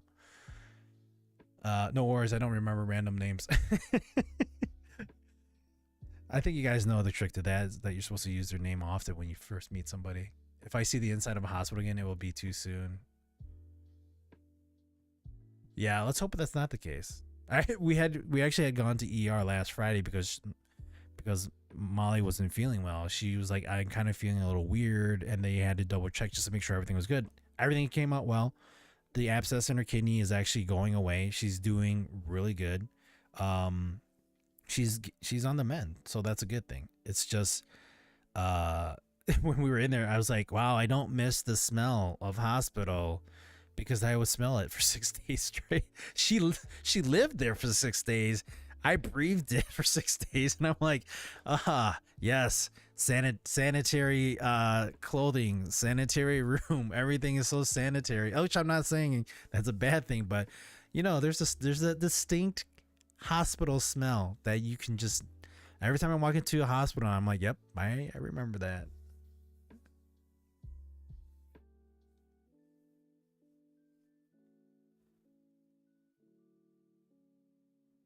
Oh my God, Sarah, are you using translation? Google Translate? You think about that a lot, Yang Kyle? Yeah, I mean, you know, it's I will say it's rare for that to happen, but it can. And you know, oh God, the smell. I'll talk about flashbacks. Yeah, right.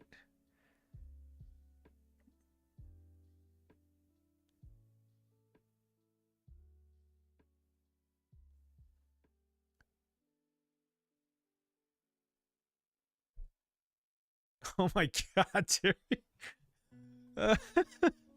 My life is like ramen. Are you saying like a box, like that's like a box of chocolates? There's a distinct disinfectant smell. There is. Okay, I have to go to bed now. Glad to hear your voice.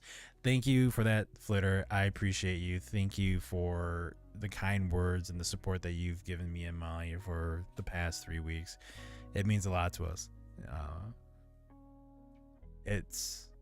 It's heartfelt, and it's thank you.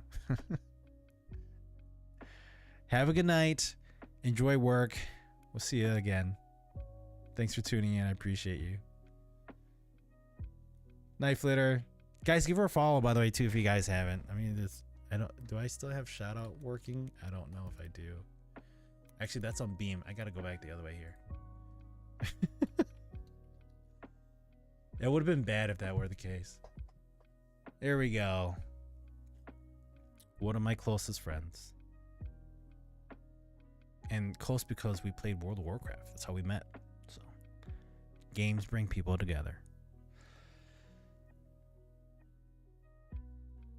Yes, I believe you do, Terry.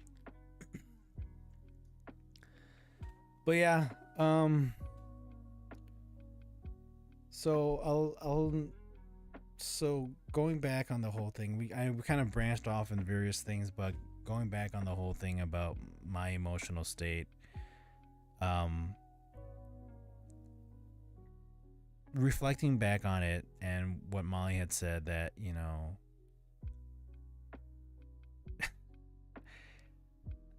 I hate her and I love her for this, because she said, you know, she was out for 6 days. She doesn't remember anything. And she could only imagine what I was going through. And she even apologized to me for it. I'm sorry that you went through this. And I'm like, why are you saying sorry to me?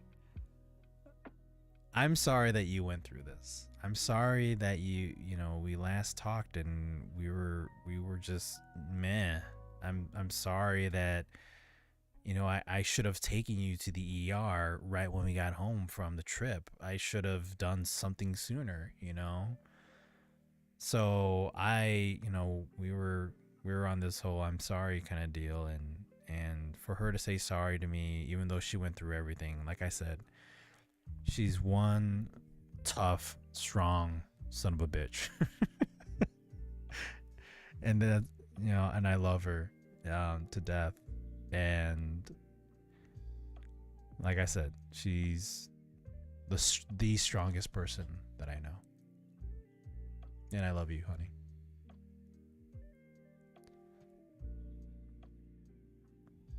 You know, Terry, you're just lucky that I'm able to slightly read that. I'm reading it really quick, but had to get off for a few minutes to shower. Boy, do I feel clear. No problem, Zap. Thank you for coming back, man. Appreciate it. You're still here. Oh.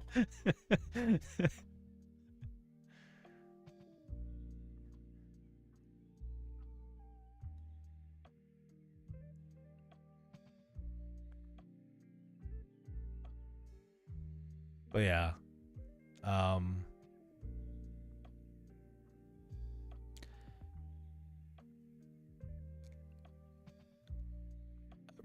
going back and just kind of processing everything for those past 6 days, to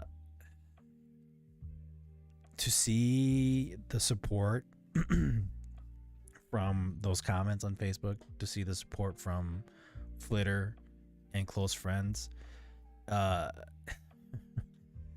it did make me emotional. It made me cry. I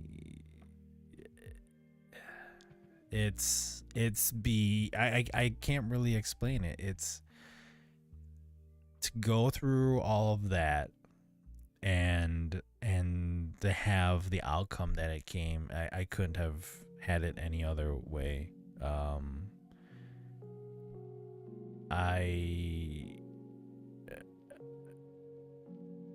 I will always be thinking about that week. I'll always be appreciative of what I have. I will. I don't know if I can ever explain fully what I went through and what I felt. It's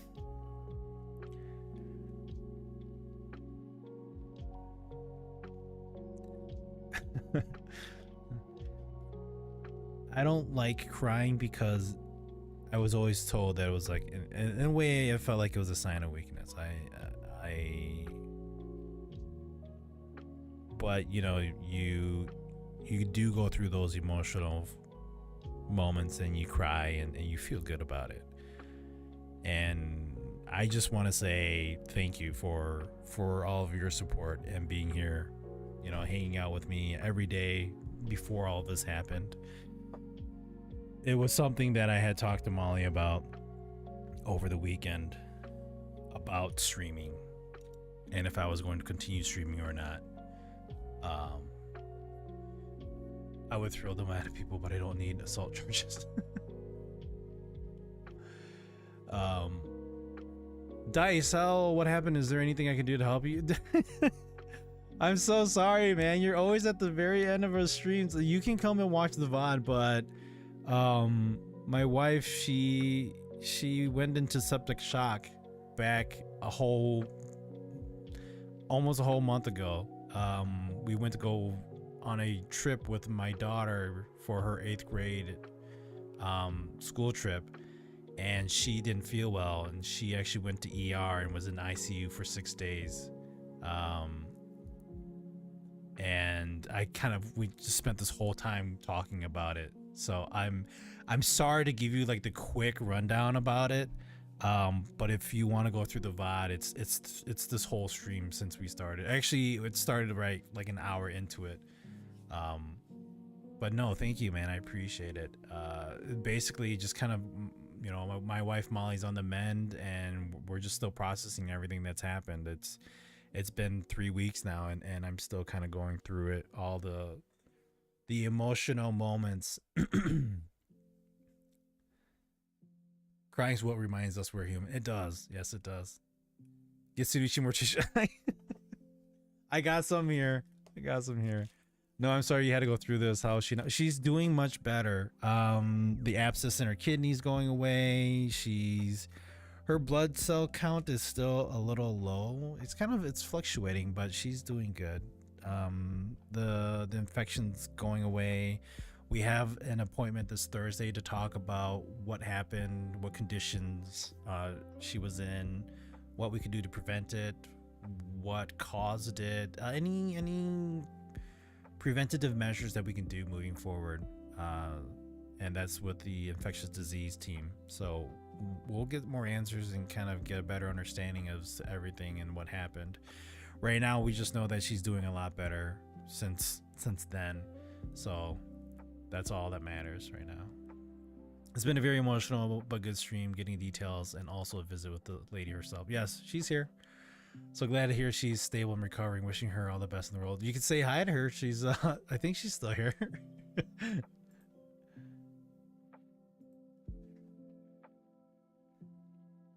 Good luck, but remember above all else, listen to what your body's telling you. Yes, there's that. Definitely. I think that's one thing that she and I were always saying was like, do you feel well? Do you feel right?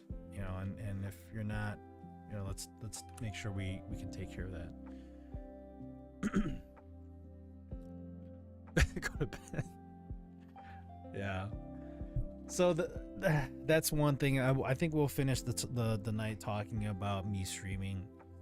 And the thing I hate about this is like, if I feel like it's like a pity plea, and that's not the case. It's just, you know, you kind of, again, processing things and looking at it all. Molly says, "Oh, thank you, thank you, Dice." Dice, that's my wife right there, Molly Moxie. So, real name Molly. Lesson learned, and probably a great lesson up on Beam.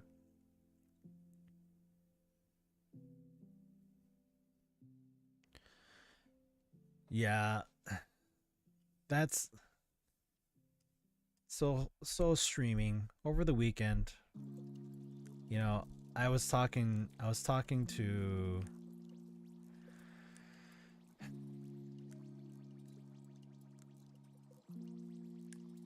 gotta bring the story back up to you and Molly. Have always been my favorite cousins. When you guys came to hang out and set up an Xbox Live account for me and my brothers, I remember that. Has never left my mind, man. You really put an impression on me as one of my only other cousins I could relate to. I'm glad your family's doing good. Thank you for that, Yankow. I remember giving you guys my account, like, you guys want to play? Go ahead and play. So that is one fond memory I have too, helping you guys get your Xbox set up. Gamers for life, man. Dice to Molly. Hey, I don't know what to say other than I wish I could do anything to help. Wishing you the best recovery and all the best in your health and your well-being. You are strong.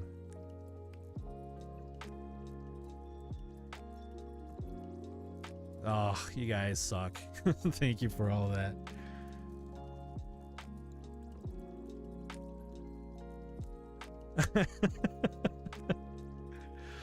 Well, you are loved, honey.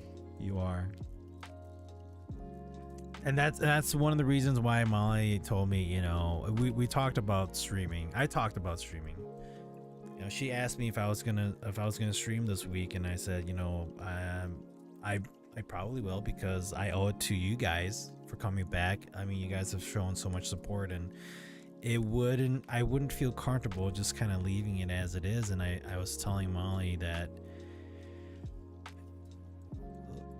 like, after going through all of this, and I'm not saying that you guys aren't valuable to me, but I had told her, like, I don't see value in my streams after everything that's happened. I would rather want to spend more time with her, rather than coming on here and I mean, like, I love entertaining you guys. I love being here. I love streaming. I love playing video games and talking to you guys.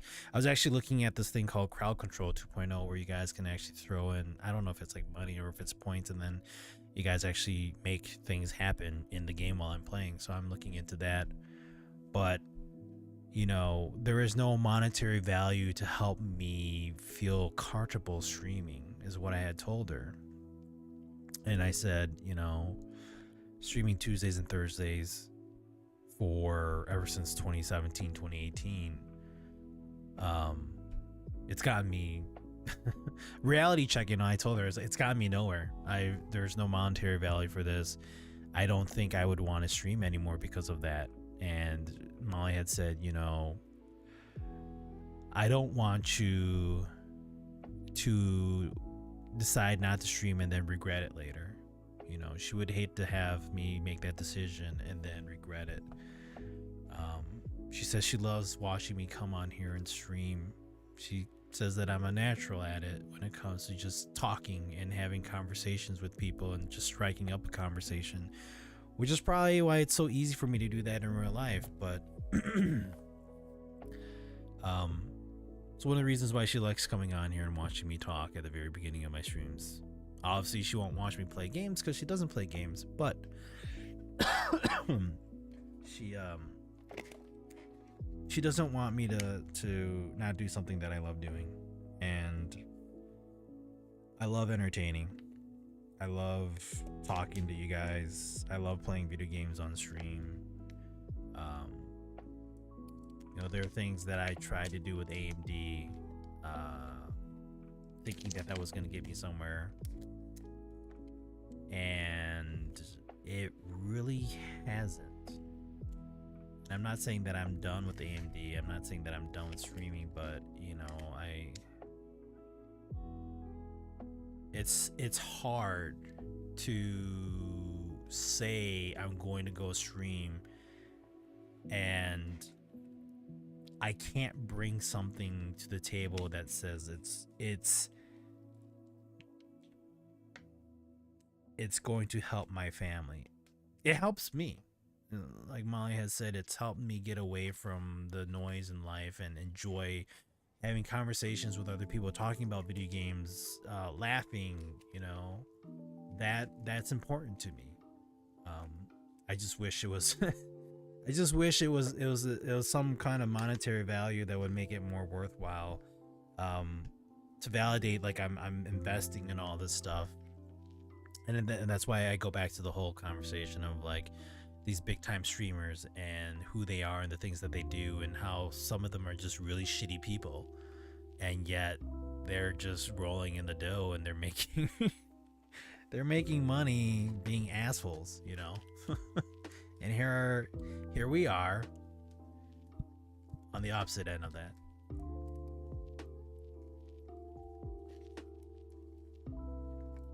It's small things that count. He's always been. Oh, thanks for that, Yankow. Oh, the crowd control is funny sometimes depending on the. I was actually thinking, I was like, oh look, I have Elden Ring, and then I saw a moment where like one of the guys who was showing off crowd control was frozen in a boss fight, and I'm like, I don't want to run into that, but at the same time, it's just for the entertainment, you know. Believe me, you're more of a man than the Eli guy I told you about before. He would rather stream on YouTube than helping his recovering alcoholic girlfriend. It's disgusting. Oh, jeez. It's true.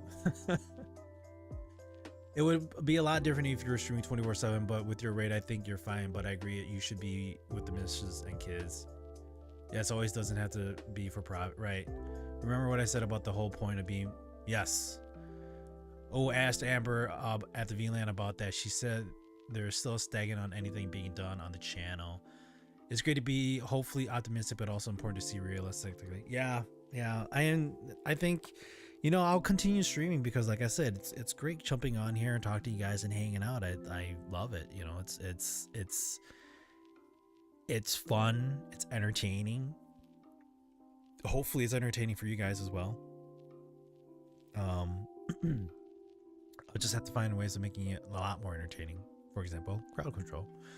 So I'll look forward to that. Look forward to a few things. It's, you know, I may have my moments of not being me as I used to be. But in due time. It gives Molly a break for me. It does. Yeah, the VLAN discussion, like the whole AMD thing too. I have information about like how AMD is kind of going about on certain things, so I'm not sure where it's going, but I have an idea as to where it's going. I'm just kind of along for the ride. There have been a few things, and there was this whole mentor program that was going on with AMD. I was hoping it was gonna help with things, and yeah, it's also me. It's me putting more effort into it, but it didn't turn out the way I had wanted it to. I don't know. I'll have to think about that. Going back to the roots of stream, but if you do so for entertainment, one of the things I will hope happen short term is fully working, and maybe we'll get Twitch switched to here for everything, and you get more out of it. Yeah, that'd be great. Also allows her to publicly poke. Yeah, I let her. AMD needs to wake up. Their PR stuff is like, I have ideas for like their stuff, but then like the thing is like, who am I? I'm a nobody. It's one of the downfalls. It's like people only go for the noise and for the name. So all I have is, I don't know.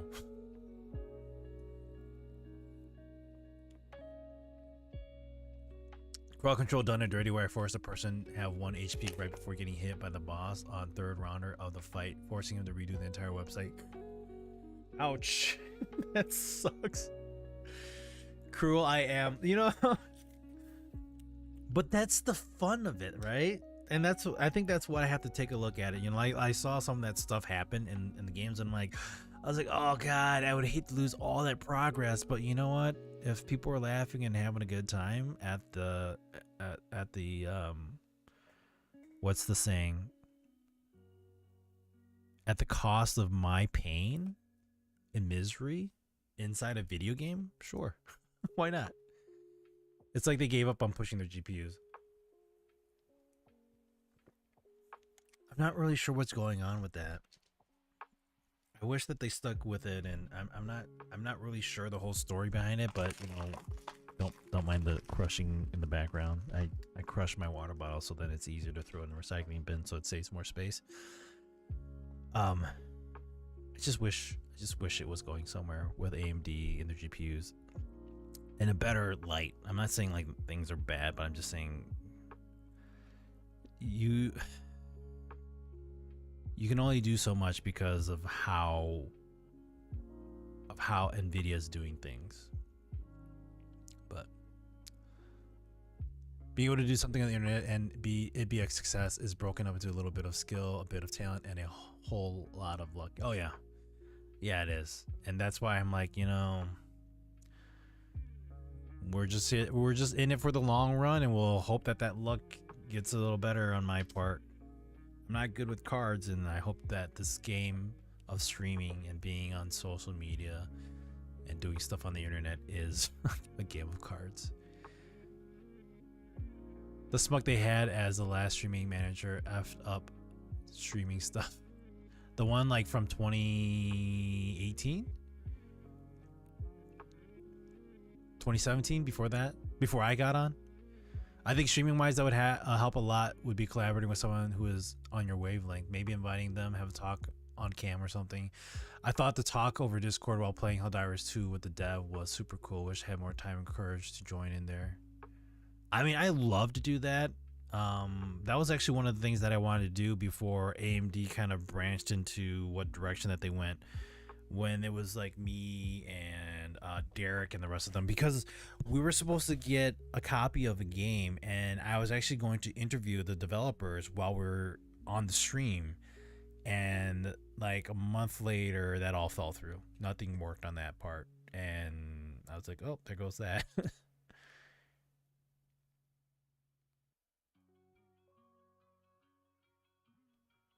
What's the frame used? Your tears help me sleep at night. I think that's the phrase. That's why we have Jackbox games like Quiplash to playfully poke fun at your friends. Yep. I know some local streamers here got from zero to being able to afford a living through streaming by joining in on some sort of streaming group thing with a like-minded people.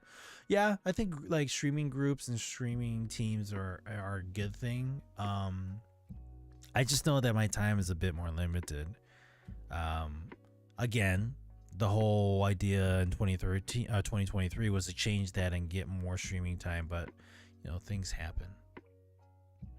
Yeah, the guy who screwed up the giveaways and got all his buds free AMDR. Yeah, I remember hearing about that. Relationships too, man. So many people rely on others to be able to get known.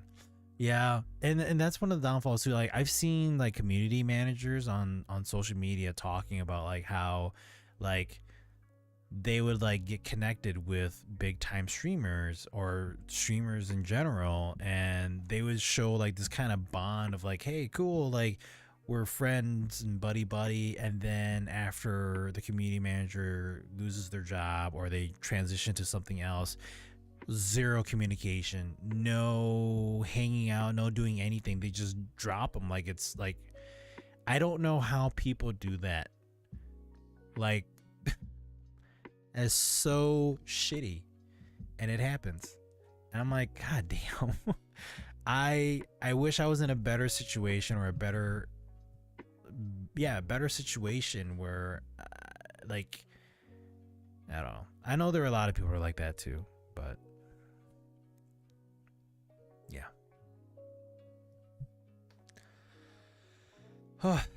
Guys, it's 1 o'clock in the morning. You know what time it is. It's time for me to stop. Simply put, don't be like or associated with Dr. Disrespect if you want to have a better streaming presence. That is all dumpster fire. All the people that are friends or know Dr. Disrespect, and then suddenly there's a 10-foot pole between them and him. It's like, wow, like as if I couldn't judge your character already. It just boop. That's just icing on the cake with a cherry on top. It's about getting your wave, the big moment that lands on you, on the radar, and riding it. Yeah. Oh god, really? Dr. Disrespect? What a dumpster. Never liked the guy. You know, he had his moments because of just how good he was at playing video games, but then if you're just really good at playing video games, and I don't know, it's the attitude.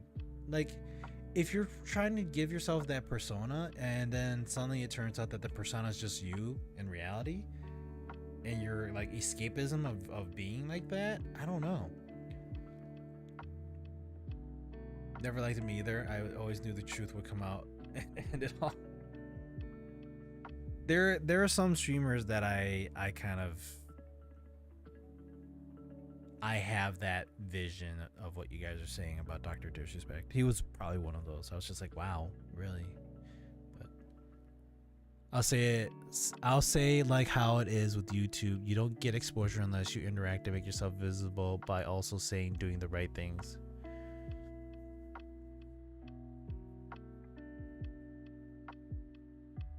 Yeah. He was He was a scum personality, but it did give him his wave. Yeah.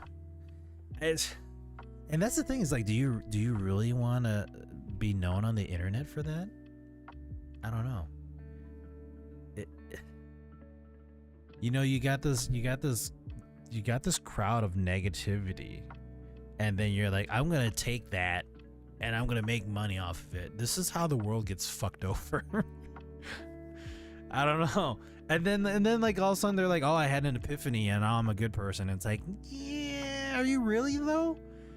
Like you can't be doing all this shit and then be like, I am a changed man and I'm a better person. Yeah, maybe you had a second awakening or whatever, but I don't.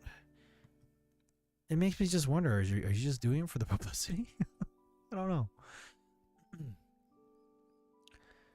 I never found the appeal of Dr. Disrespect and some others out there and on the various platforms. Basically, drama sells. Oh yeah, definitely. Drama always sells. So, but guys, I'm gonna have to call it quits there. I gotta go to work in the morning. But I appreciate all of you for being here and hanging out with me from, I think the stream started at 9 o'clock. I had some problems getting Twitch launched and working with Beam's restreaming, but it sorted itself out. Dice, if you want to watch the VOD, I think you got to jump an hour into it to listen to the whole thing. We did kind of go a little off course in discussing things, but that's what we're here for. We're here to talk. But I thank you all for listening to my story of what's been going on for the past month. All unexpected, but again, I'm just glad that Molly's here with us.